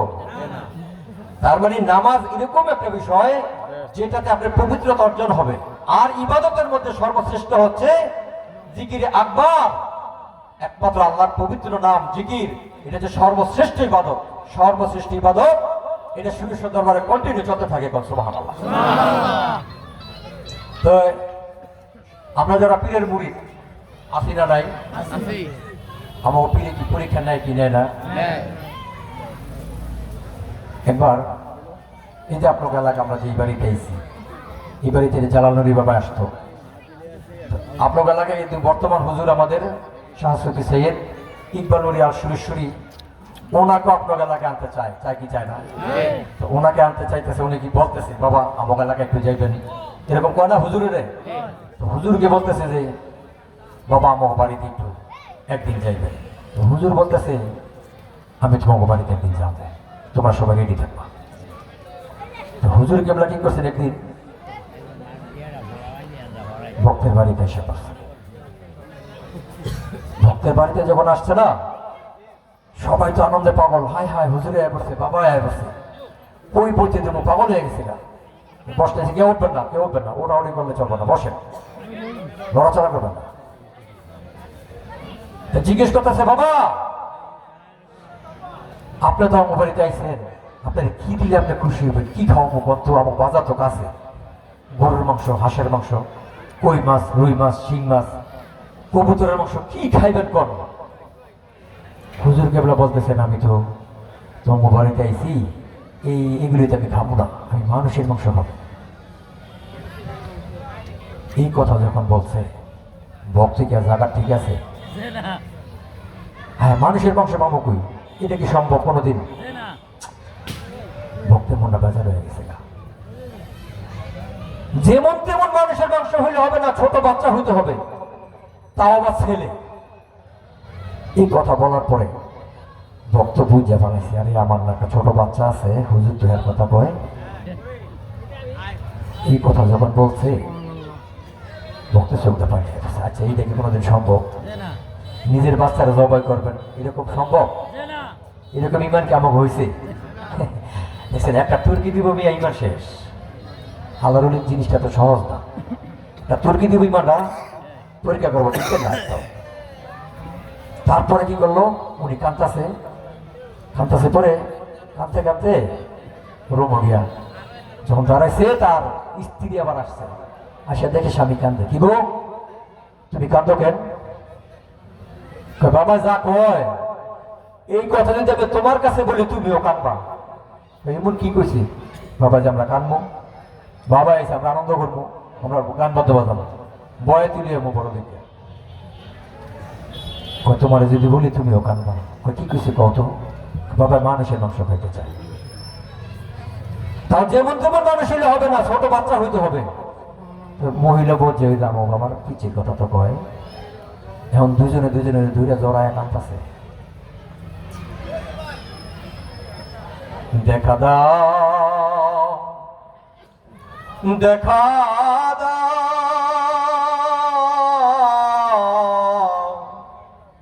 ওহে মাবুদ, দেখা দাও, দেখা দাও। স্বামী স্ত্রীর গলায় ধরে ধরে চিৎকার মারতেছে, ও কি সম্ভব? কেমনে আমার সন্তানকে জবাই করব? কোন সাহসে সন্তানকে কেটে হুজুরের কাছে দিব? আর যদি নাও দেই বেয়াদবি হয়ে যাবে, কারণ আমি তো জিজ্ঞেস করছি বাবা তুমি কি খাইবা। এর মধ্যে বাচ্চাটা দৌড়ে এসে মা হুজুরে নাকি আইছে সুরেশ্বর থেকে। দেখে বাচ্চায় মায়ও কান্দে বাবায় কান্দে। মা তুমি কান্দো কেন? ও বাবা কান্দাছো কেন? বাচ্চারা থাবাতা করে বলেছি বাবা তোমার কাছে যদি কই তুমিও কানবা কেন? বাবা কি সে কান্দো কেন? হুজুর এমন একটা কথা বলছে যেই কথা যদি আমি তোমার কাছে বলি তুমি কান্দা দিবা। মা তাড়াতাড়ি কও তো এমন কি কথাটা আমারে বলছে? বাবা কয় তোরে জব কইরা রাইন্দা দিলে নাকি উনি ইফতারি করব। এবার সন্তান কয় মা আরে তুমি আর আমার বাবাই যখন মেলামেশা করছিলা আমার মতের মন কয়েক কোটি জনই তোমার ভিতরে প্রবেশ করছিল, সব গিলি মারা গেছে, আমি একলাই বাচ্চা ছিলাম। আবার আমিও তো দেখতেছি দুনিয়ার মধ্যে কত মানুষ মরতেছে, মরলে কি হয় মাটির সাথে মিশা যায়, পোক হয়ে যায়। আর তোমার হুজুর আমারে খাইতে চাইছে, আমারে যখন উনি খাইবো আমি তো তার রক্ত হবো, মাংস হবো, গোস্ত হবো, আমি তো সবকিছু হয়ে যাবো, তোমরা কাঁদতেছো কেন? একটা কথা আছে না 12 বছরও জ্ঞান হয় না, 12 দিনে জ্ঞান হয়ে যায়। মা তাড়াতাড়ি আমাকে জবাই করার ব্যবস্থা করো। মা তোমার কাছে আমার একটা আর্জি, আমার জবাই করবো তোমরা কিন্তু কাঁদবা না। আরেকটা কথা মা তোমরা আমার আল্লাহর কাছে দোয়া করবা তোমার মতো এরকম গুরু, তোমার মতো এরকম গুরু ধরা একজন মায়ের গর্ভে যেন আমি জন্ম নিতে পারি। এবার সন্তানের পায়ের মধ্যে বাবা ধরলো, মায়ের মাথার মধ্যে ধরলো, জবাই করে দিচ্ছে, মাথাটা সরায় রাখলো, বটিটাকে খন্ড খন্ড করে ভুনা পাকাইলো, ঝাল পাকাইলো, কাবাব বানাইলো। আজানের সময় হয়ে যায়, নিয়ে দিলে হুজুরের কাছে। মাথাটা রেখে দিয়েছেন মায়, হুজুর যখন বাড়ি থেকে যাইবো আমি মাথাটা ধরে জোরে জোরে একটু কাঁদবো। এখন তো আমি কাঁদতেও পারতেছি না। যখন খাবার হুজুরের কাছে নিয়ে গেলাম, হুজুর বলে আমি তো যেই মাংসটা বেশি পছন্দ করি, যেটা আমি বেশি ভালোবাসি, ওই মাংসটা দেখতেছি না। মায় বলছে আরে মাথার কথা তো কয়। আবার মায় যায় ওই মাথাটাকে আবার ভুনা পাকায় আজানার আগে আগে নিয়ে হুজুরের সামনে হাজির। বাবা আনছি। এবার বাবা কয় আমি তো একা কখনো খাই না, তোমাকে এলাকাকে কোনো বাচ্চা কাচ্চা নাই বুঝছি, কিছু বাচ্চা নিয়ে আসো, তাদেরকে নিয়ে আমি খাই।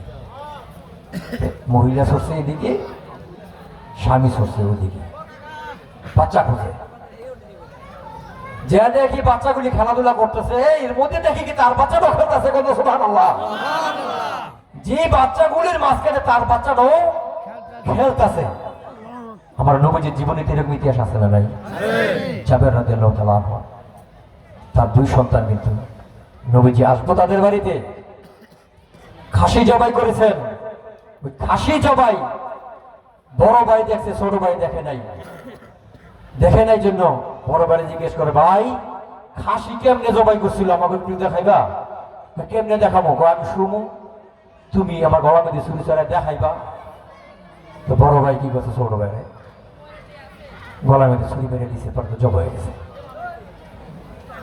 দেখবেন রক্ত শোষ করে বাচ্চা, তো ওদিকে মায় শুনতেছে কান্নার শব্দ, আর পিছিয়ে দিয়ে ডরাইতেছে। যখন শুনছে বাচ্চারা জব করছে, তাই বাচ্চারা লড়া দিব না, ওই ডরে দৌড়ে দিছে, উপরে উঠছে, গাছ উঠছে বা টিন উঠছে, যে জায়গায় উঠছে ওই জায়গা থেকে কাঁপতে কাঁপতে উনিও পুরা মারা গেছে। 2 সন্তানের ওগলা দিয়া পেঁয়াজ দিয়া রান্না করে পিছিয়ে ধুয়ে দিছে। কার মহব্বতে? আমরা নবীদের ভালোবাসি না?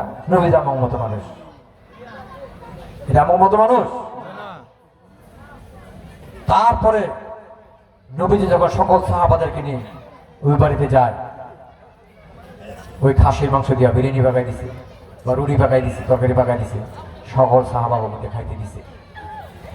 নবীজি কয় তোমার দুটো বাচ্চা আছে? বাচ্চা দুটা কই?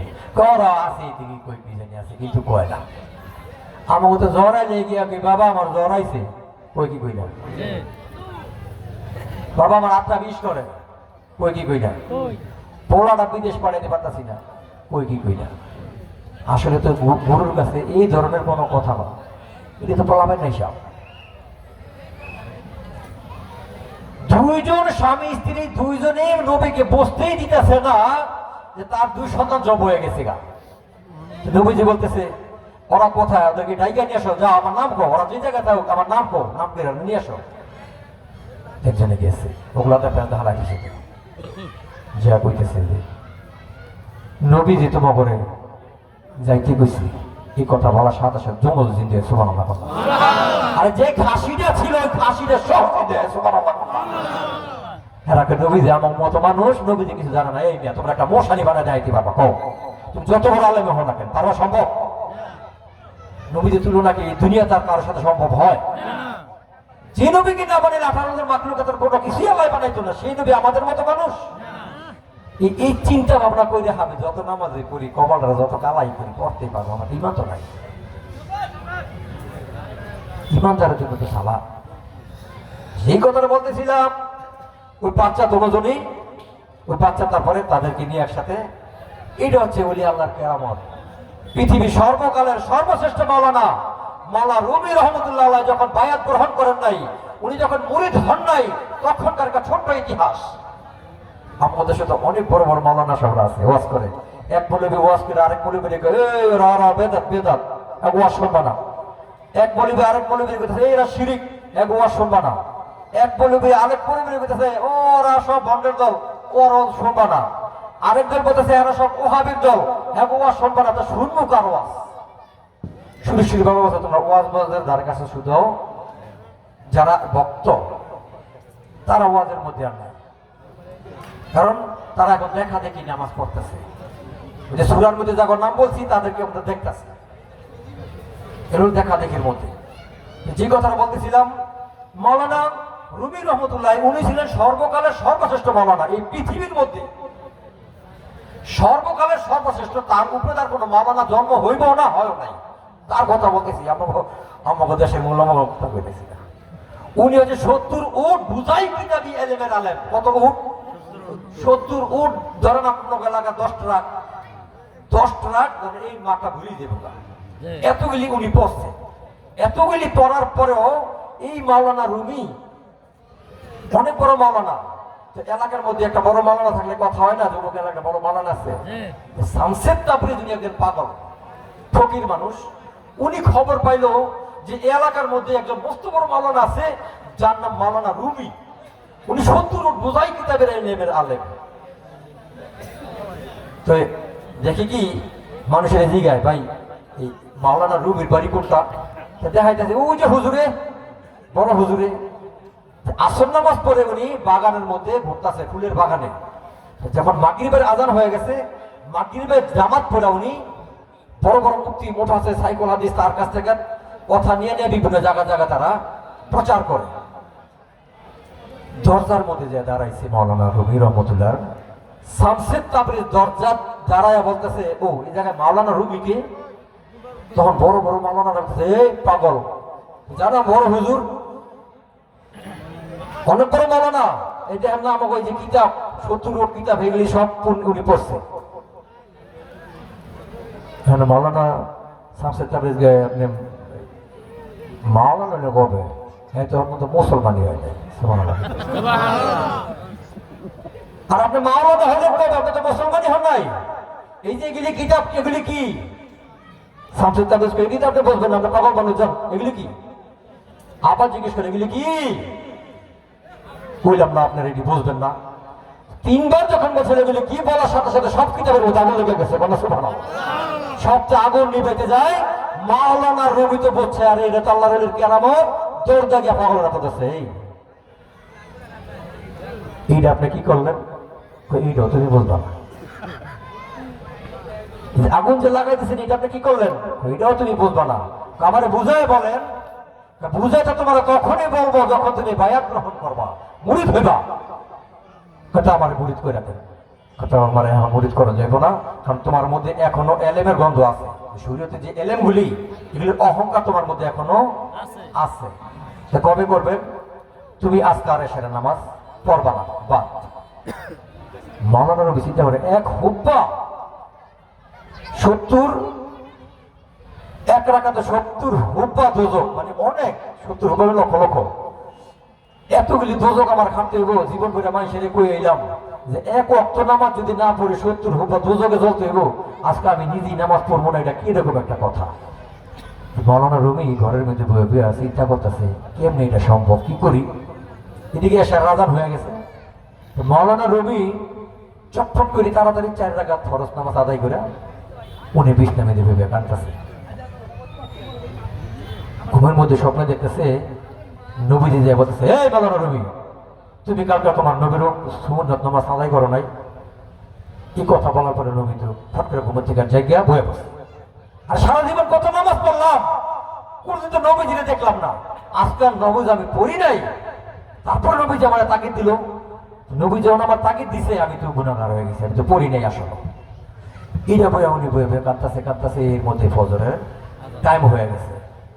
ওই পাগলায় ওই ফজরের টাইমে আইছে, দরজা নক দিছে, রুমি কাঁদতেছে, কাঁদোকে তোমার তো কইছিলাম তুমি নামাজ পড়ো না, তুমি যে নামাজ পড়লাম। মাওলানা রুমি চিন্তা করে, আরে আমি তো ঘরের ভিতরে নামাজ পড়ছি, পাগলা তো ছিল দূরে যাবো কেমনি। শুধু তাই না রুমি, তোমাকে কালকে নবীজি স্বপ্ন যোগে বলছে তুমি সুন্নাত নামাজ আদায় করো না, তাই না রুমি? এখন তো রুমির আত্মা কাপড় গেছে। আরে রুমি, তুমি যদি কালকে সারা ফরজটাও না পড়তাস, আল্লাহ এসে তোমার সাথে দেখা করতে করতে সুবহানাল্লাহ। কোন পাওয়ার, কোন পাওয়ার! উলিয়ার লাগে আমাকে 4 থেকে খেলনার বিষয়, যেটা আমাকে মতো কোনোদিনও না। তারপরে আসলে কি নামাজ বন্ধ করতে গেছিল? পরীক্ষা ছিল যে উনি নামাজের প্রতি কতটুকু পাগল। পরীক্ষা করলো, পড়ার পরে বলতেছে তারপরে মুরিদ করেন, বায়াত করে দেন, পড়ো লা ইলাহা ইল্লাল্লাহ মুহাম্মাদুর রাসূলুল্লাহ। যখন মাওলানা রুমি মুরিদ হয়ে গেল, মুরিদ হওয়ার পর উনি বলতেছে আমি ছিলাম শরীয়তের এলেমের সমুদ্র, আমি তরিকত থেকে যখন মারেফতের এলেমের মধ্যে যাই, মারেফতের এলেমের সমুদ্রের পারে যখন যা দাঁড়াইলাম, আমি দেখতেছি একটা দোয়েল পাখি সমুদ্র থেকে পানি খাইলে ঠোঁটের মধ্যে যে পানির অবশিষ্ট লেগে থাকে, ওই পানিটাকে 70,000 টুকরা করলে যা হয়, আমি আজও পর্যন্ত মাওলানা রুমি তাও শিখতে পারি নাই। সুবহানাল্লাহ। কি শিখে আপনার আল্লাহ রলি গণ্ড, আপনার কি শিখছেন? নবীর এখন আমার মতো মানুষ কি শিখছেন? কম 1% মারামারি করাইতে, ধর্মের নামে জঙ্গিবাড়ি করাইতে, ধর্মের নামে উশৃঙ্খলা সৃষ্টি করতে, মানুষের মনের ভিতরে কালিমা ঢুকাই দিতেছেন, নবীর প্রেম তো ঢুকাইতেছেন না, ওলি আল্লাহ প্রেম তো ঢুকাইতেছেন না। তারপরে মাওলানা রুমি মুরিদ হয়ে গেল পাগলের কাছে। মুরিদ হওয়ার পর মাওলানা রুমি বলে, আমি যখন শরীয়তের এলেম সমুদ্র ছিলাম, আমি যখন তরিকত থেকে মারেফতের সমুদ্রের পারে যাইয়া দাঁড়াই, আমি দেখলাম ওই মারেফতের সমুদ্র থেকে একটা দোয়েল পাখি যখন ঠোঁট ভিজায়া পানি খায়, আমি মাওলানা রুমি এখন পর্যন্ত তাও শিখতে পারলাম না। আমি যখন মাওলানা ছিলাম না, তখন মানুষ আমাকে মাওলানা বলতো, এখন আমি হইছি মাওলানা, মানুষ আমারে পাগল কয়। যখন শামসুল তাবরেজের কাছে বায়াত হইছে, তখন তারা পাগল কয়। আল্লাহ পাক কোরআনের মধ্যে এই কথাই বলছেন, তোমরা ইবাদত করো এইভাবে, মানুষ যেন তোমাদেরকে পাগল বলে। সুবহানাল্লাহ। অনেকে সেন্টিন বাইরা বিদেশি কাপড় কুপড় ফিন্দা যদি যান, মানুষ আপনার পাগল কইব? প্রতিদিন কেউ কইছে সুরেশ্বর একটা গাড়ি লিয়ে গেলে কই যে সুরেশ্বরের পাগল হয়, এই কয় কি কয় না? তো মিলাফিনি ইবাদত করো এইভাবে, মানুষ যেন তোমার পাগল কয়। আর তুমি নামাজ ইবাদত করো এইভাবে যাতে তুমি আমাকে দেখতে পাও। আমরা কোনোদিন আল্লাহরে দেখতে চাইছি? দেখতে আছে না নেই হুজুর? কথাটা আছে না?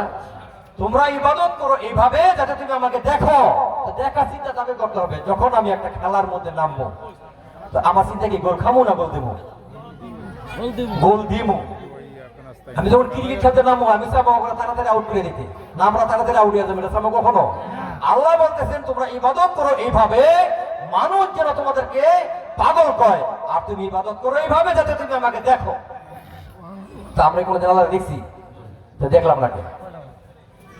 আল্লাহ যে বললো তুমি আমার দেখে দেখে পড়ো, আর যদি নাই দেখো তয় মনে মনে ভাববা আমি দেখি, ওটা তো তলে পরে এক পাটি। ওটা চেষ্টার পর চেষ্টা, চেষ্টার পর চেষ্টা করতে করতে যদি না হয়, আগে তো চেষ্টা করতে হইব না, চেষ্টা না করে দেবেন না আল্লাহ আমার দেখে, ওইদিকে যাবেন। এই যে দেখতে হইলেই আপনি সামনে বাড়তে পারবেন। যদি আল্লাহকে দেখতে চান তখন একজন ওলি আল্লাহর কাছে যেতে হবে পরিষ্কার, কারণ উনিই আপনার আল্লাহরে দেখাই দিতে পারবো। এই দিনে পৃথিবীর কেউ আপনাকে আল্লাহরে দেখাইতে পারবো, কারণ মান আরাফা নফসাহু ফাকাদ আরাফা রাব্বাহু, যে যার নফসকে চিনবে সে তার রবকে চিনতে পারবো। আর নফসকে যতক্ষণ পর্যন্ত না চিনবো ততক্ষণ পর্যন্ত রবকে চিনবো না। আমরা কি মরবো কি মরতাম না? জোরে কোন? আপনার মনে দুর্বল হয়ে গেছে, বন্ধ করে দেবো, গান শুনবেন? আচ্ছা আপনারা মরবেন না?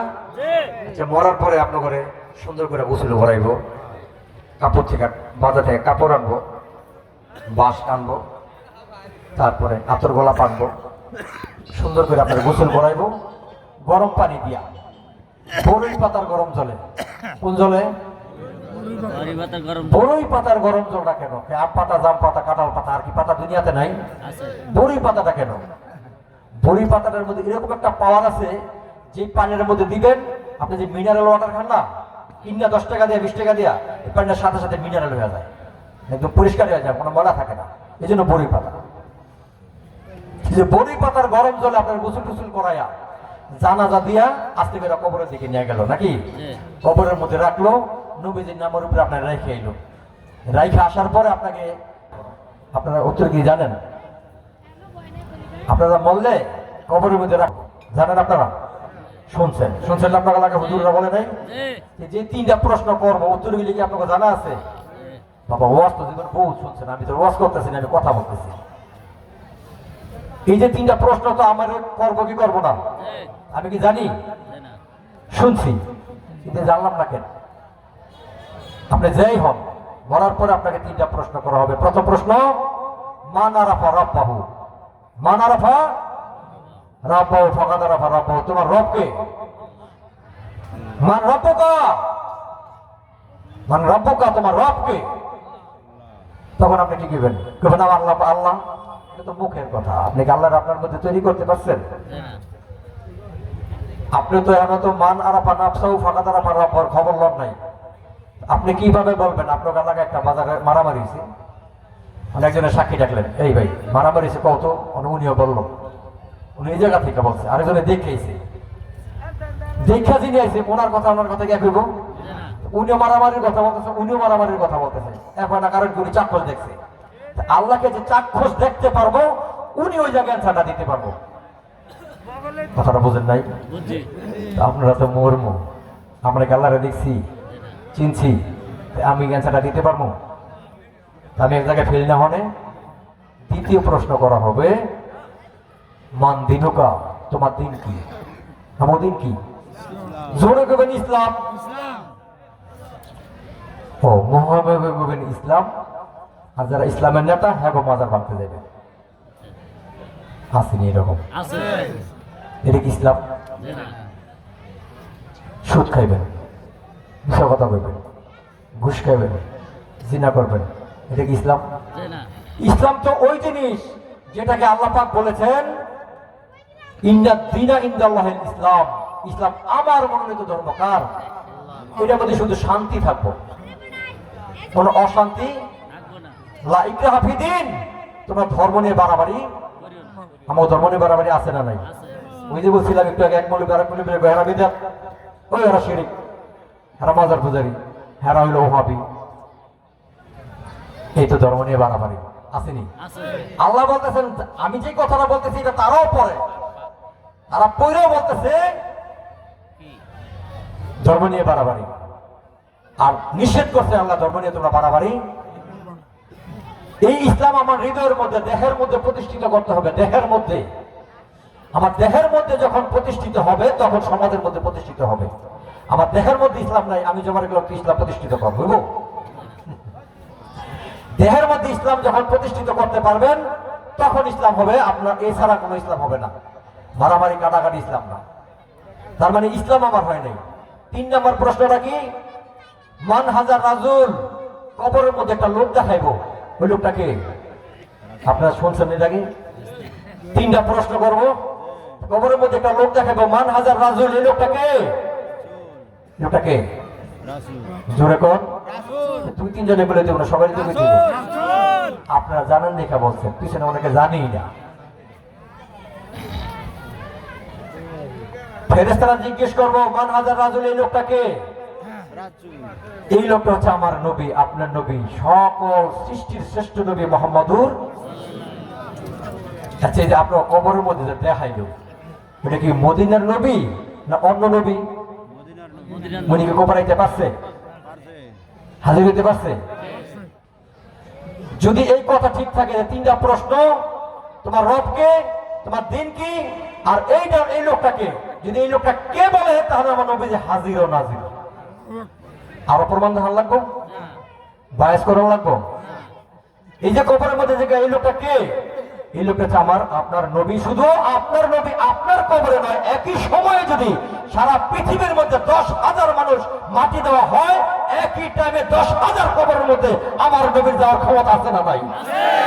গাউসে পাক বলেছিলেন, তার এলাকার মধ্যে যখন বিভিন্ন জায়গায় দাওয়াত খাইছে, একটা ইতিহাস এরকম আছে না, দাওয়াত খাওয়ার পরে একবারের পোলাপানি বলতেছে, হুজুর তো কালকে আমাকে বাড়িতে দাওয়াত খাইছে, যেমন আমরা আইছি, আমাকে বলতেছে যে এই উজ্জ্বল ভাই তো দুপুরে আমাকে মনে খাইছে, মানে হ্যাঁ ওই দুপুরে যে আমাকে ঘরে নিজে ভাত খাইলো। মানে আরেকজনে বলতেছে, না তোরা মিথ্যা কথা বল, হুজুর আমাকে ভাত খাইছে। এরকম ভাবে একটা দ্বন্দ্ব সৃষ্টি হয়েছে নিজেদের মধ্যে। তখন সবাই হুজুরের কাছে গেছেন, হুজুর আপনারা দুপুরে আমাকে ভাত খাইছেন, হুজুর আপনারা আমাকে ভাত খাইছেন। তখন হুজুর বলতেছে, আচ্ছা ঠিক আছে, তোমার সবার জবাব আমি নিতেছি। উপরের দিকে তাকাও, তা গাছ, তাকায় দেখি প্রত্যেকটা পাতায় পাতায় গাছে পাক বসা। সুবহানাল্লাহ। আমার গাছে পাক যদি প্রত্যেকটা পাতায় পাতায় বসে তার ভক্তদেরকে দেখাই দিতে পারে, আমার নবী একই টাইমে 10,000 কবরের মধ্যে আসার ক্ষমতা আছে না নাই? এই ক্ষমতা কে দিয়েছেন?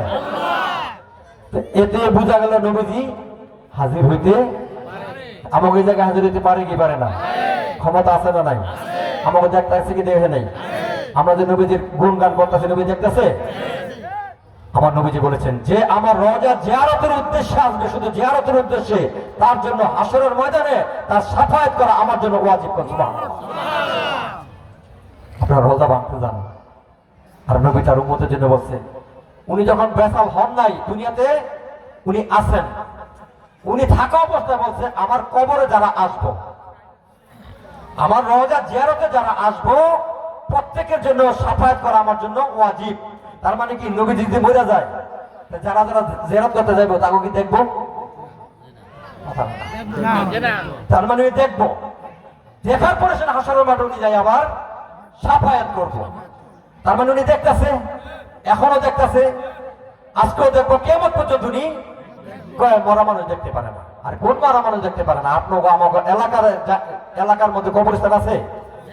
আচ্ছা, আপনার এলাকার কবরস্থানে যখন হাইটা যান, তখন আপনারা কোন আসসালামু আলাইকুম হালাল কবর কাগো কইছেন, কবরবাসীতে কইছেন, হ্যাঁ গেলে লইতে পারবো না? পারতো না? সালাম দেওয়া কি সুন্নত, লওয়া কি? সালাম দেওয়া সুন্নত, লওয়া হচ্ছে আপনি সালাম একজনের ইচ্ছা করলে দিতে পারেন, নাও দিতে পারেন, এটা আপনার ব্যাপার। যদি সালাম দেন, না হলে আপনার গুনাহগার। আপনার এলাকায় যে কবরস্থান আছে, এই জায়গায় মেয়েদের আপনার এলাকার কত মানুষ মারি দিচ্ছেন, কত খারাপ খারাপ, কত ভালো ভালো, কইতেছেন আসসালামু আলাইকুম হালাল কবর। এই কবরবাসী আপনার প্রতি আমার সালাম জানাইছেন, ওনার একটা রিটার্ন করবো না কথা? হেরাই যদি রিটার্ন না করতে পারে গুনাহগার হইব? সাধারণ কবরের যদি রিটার্ন করার মতো আরবি আমাদেরকে শিখেছে না? হুজুর এই কথা বলে নাই যে কবরস্থানে যাইবা, গেলে তোমরা বলবা আসসালামু আলাইকুম হালাল কবর। যদি আমি সালাম দিই, সালামের জবাব তো তাদের দিতে হবে, না দিলে কিন্তু তারা গুনাহগার হইব। তার মানে এই গুনাহগার যারা প্রকৃত গুনাহগারী, তারাই যদি নবীর এই সালামের জবাব না দিতে হয় বা না দিলে গুনাহগার হয়। যে নবী কুল কায়নাতের নবী, যে নবী আল্লাহর নবী, যে নবী সকল মাখলুকাতের নবী, সেই নবী নাকি আমাকে সালাম দেখতো না। আপনারা কি প্রত্যেকটা কথা চাক্ষুষ ধরা পড়তেছে? পরিষ্কার না? এটা কিন্তু ওয়াজ না, এগুলি চাক্ষুষ পরিষ্কার ওয়াজ। তাই ওই নবী বলতেছেন যে আমার কবরে জিয়ারতের উদ্দেশ্যে আসবে, তার জন্য আমার জন্য সাফায়াত করা ওয়াজিব। সুবহানাল্লাহ। আমরা অনেক সময় নবীজির প্রতি সালাম দিলে এই যে এরকম করে চুমা খাই না, এটা নিয়ে অনেক মৌলবিক ইয়ে আছে, দ্বন্দ্ব আছে। যখন হযরত বেলাল হুজুর আযান দেয়, আল্লাহু আকবার আল্লাহু আকবার আশহাদু আল্লা ইলাহা ইল্লাল্লাহ আশহাদু আন্না মুহাম্মাদার রাসূলুল্লাহ যখন বলে, তখন আমাদের আবু বকর সিদ্দিক রাদিয়াল্লাহু তাআলা আনহু উনি নবীজির নামের উপরে ভাবে চুমু খাইতো। সুবহানাল্লাহ। তো যখন চুমু খায় তখন নবীজি ওটা খেয়াল করছে। যখন বেলাল আযান দিয়ে আসছে বেলাল হুজুর, তখন আবু বকর হুজুরে জিজ্ঞেস করতেছে আমাদের নবীজি, যে তোমার ভাইয়ে যে আযান দিল, যে তুমি যে চোখে লাগাইলা, কি কইছো কও সবাই। তো বলতেছে, হুজুর যখন আপনার নাম কইছে তখন আমি যে এরকম করে আমার হাতের মধ্যে করে চুমু খাই আমি আমার চোখের মধ্যে লাগাইছি। সুবহানাল্লাহ। আমার নবীজি তখন বলছেন, যারা আমার নাম শুনে এরকম ভাবে চুমন খাবে, হাসরের ময়দানে 70,000 যে সিরিয়াল হবে, 70,000 পর্দা হবে, 70,000 লাইন হবে, যত লাইন হবে, যে যে জায়গাতে থাকুক, যত দূরে থাকুক, আমি নবী খুঁজা খুঁজা তাদেরকে বাইর করে আইনা আল্লাহর কাছে সুপারিশ করবো। কন্যা সুবহানাল্লাহ। ছোট্ট একটা সাহাবার সুন্নত এটা। এই ছোট্ট একটা বিষয় যদি কেউ করে, আমার নবীজি কথা দিতেছেন, এই বিষয়টা যদি তোমরা করো, তাহলে আমি হাসরের ময়দানে তুমি যত দূরেই থাকো, হাসরের যেই প্রান্তেই থাকো, আমি তোমাকে খুঁজ যাই না, আমি বুঝবো কেবে। এমন করলে মনে কিছু একটা হয়, চোখের মধ্যে কিছু একটা হবে, নিশ্চয় চোখের মধ্যে নবীজি নূর চমকাবে। তখন নবীজি বুঝে ফেলাইবে যে এগুলি আমার নামের উপরে চুমন খাইতো। হাসরের ময়দানে নবীজি বলতেছেন, তাদের জন্য আমি তাদেরকে খুঁজা খুঁজাই না, আমি আল্লাহর জান্নাতে ঢুকাই দেবো। সুবহানাল্লাহ। এই যে এত সুন্দর সুন্দর হাদিসগুলি আপনারা কেন বিতর্ক করতেছেন? বলি আল্লাহ দরবারে আমরা জিয়ারত করে কি করি না?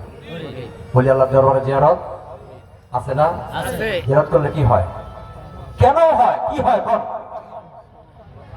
আপনার এলাকা থেকে যখন সুরেশ্বর যান, তখন এলাকার মানুষ কয় না, ও মিয়ারা কি আরে তোমরা পীরের বাড়ি যাও, কি দিছে তোমাকে পীরে, তোমরা তো এখনো বদলে দিয়া খাও, তোমাকে তো ব্যবসা ভালো হয় না, তোমাকে তো গৃহস্থী ভালো হয় না, তো তোমরা পীরের বাড়ি দৌড়াও, তোমাকে পীরে কি পারে না এটি করে দিতে?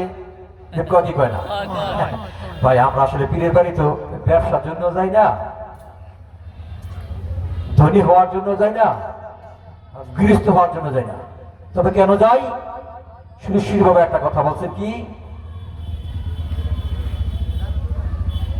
যে রুহ নুরানি হয়, রুহের সর্দার নেক বদ ভালো বুড়া হাতে রয় তার। যে রুহ নুরানি হয়, মানে সুরেশ্বরের রুহুর আছে নুরানি রুহ। সুবহানাল্লাহ। যেরকম নুরানি রুহুটা কি, নুরানি রুহুটা কি? আপনার এখন শীতের দিন না, আপনারা শীতের মধ্যে যে একটা চুলার মধ্যে যায়, তার একটু ভালো লাগবো না? আরাম লাগবো? কেন লাগবো? ওই যে তাপ আছে, পরিবেশটা শীত, ওই জায়গায় গেলে হচ্ছে একটু তাপ, আমার শরীরটা ভালো লাগে। এই নুরানি রুহের কাছে আমাদের যে কুলাঙ্গার রুহ, পাপের রুহগুলি যখন যায়, ওই রুহ থেকে আমার রুহের মধ্যে ফায়েজ আসে, তখন ভালো লাগে। সুবহানাল্লাহ। আচ্ছা, সত্য করে বলবেন, আপনাকে ভালো লাগে কি লাগে? শুধু আপনাদের না, আমার জীবনে আমি অসংখ্য এলেম, বিভিন্ন তরিকতের, বিভিন্ন ধারার কৌমি, আরো অনেকেই দরবারের মধ্যে যায়, গেলে আমি তাদের সাথে কথা বলি। তখন তো এরকম থাকি না, একটা গামছা গায়ে থাকবো বা আমি ছোটখাটো গেঞ্জি গেঞ্জি পরে বসে থাকি। তখন তারা যায়, তাদের সাথে আমি কথা বলি ভাই সারা জীবন শুনছেন শিরিক হয়, বেদাত হয়, মহিলারা নাচে, বেড়ারা নাচে, ঢোল বাজে, আপনারা যে আসছেন, সত্যি করে একটা কথা বলবেন, মুখটা জাতি আপনার কাছে কি ভালো লাগতেছে না কারোর কাছে? তারা বলতো আমার কাছে ভালো লাগতেছে। ভালো লাগার কারণ হচ্ছে কি, এই যে নুরানি রুহু, এই রুহের কাছে তামাম দুনিয়ার সকল রুহু, এই রুহের সাথে তারা সাক্ষাতে আসে। সুবহানাল্লাহ। এই রুহের কাছে তামাম দুনিয়ার যত ফেরেশতা আছে, একে একে ধীরে ধীরে তারা জিয়ারতের জন্য বলি আল্লাহর রওজার মধ্যে আছে। সুবহানাল্লাহ।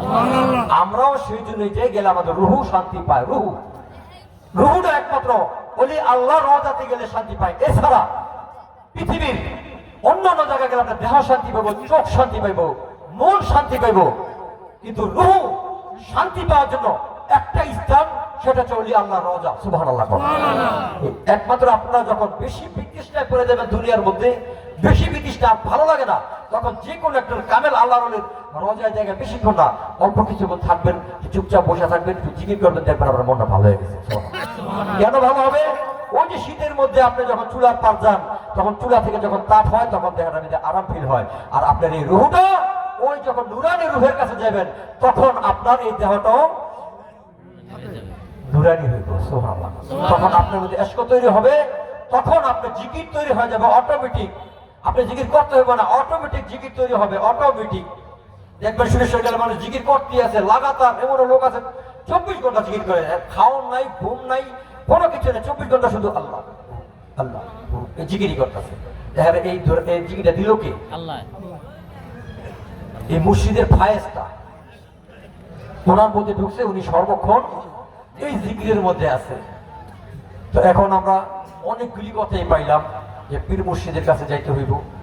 আবার যত বড় মাওলানাই হই, একজন কামেল পীরের কাছে আমার যায়া সহবত মহব্বতে যাইতে হবে। বাবা সুরেশ্বরী উনি যখন তার মায়ের গর্ভে ছিলেন, তখনই ওনার আম্মাজান স্বপ্নে দেখতেন নবীজি আসতো, ঈসা নবী আসতো, গৌসে পাক আসতো, খিজির আলাইহিস সালাম আসতো, অনেকেই তার সাথে এসে সাক্ষাৎ দেখা করত। এখন বলতো, তারাই কথা বলতো, তোমার গর্ভের মধ্যে এরকম একটা রুহু আছে, নুরানি রুহু, সবাই তাকে সম্মান এবং মর্যাদা সহকারে বড় করবা।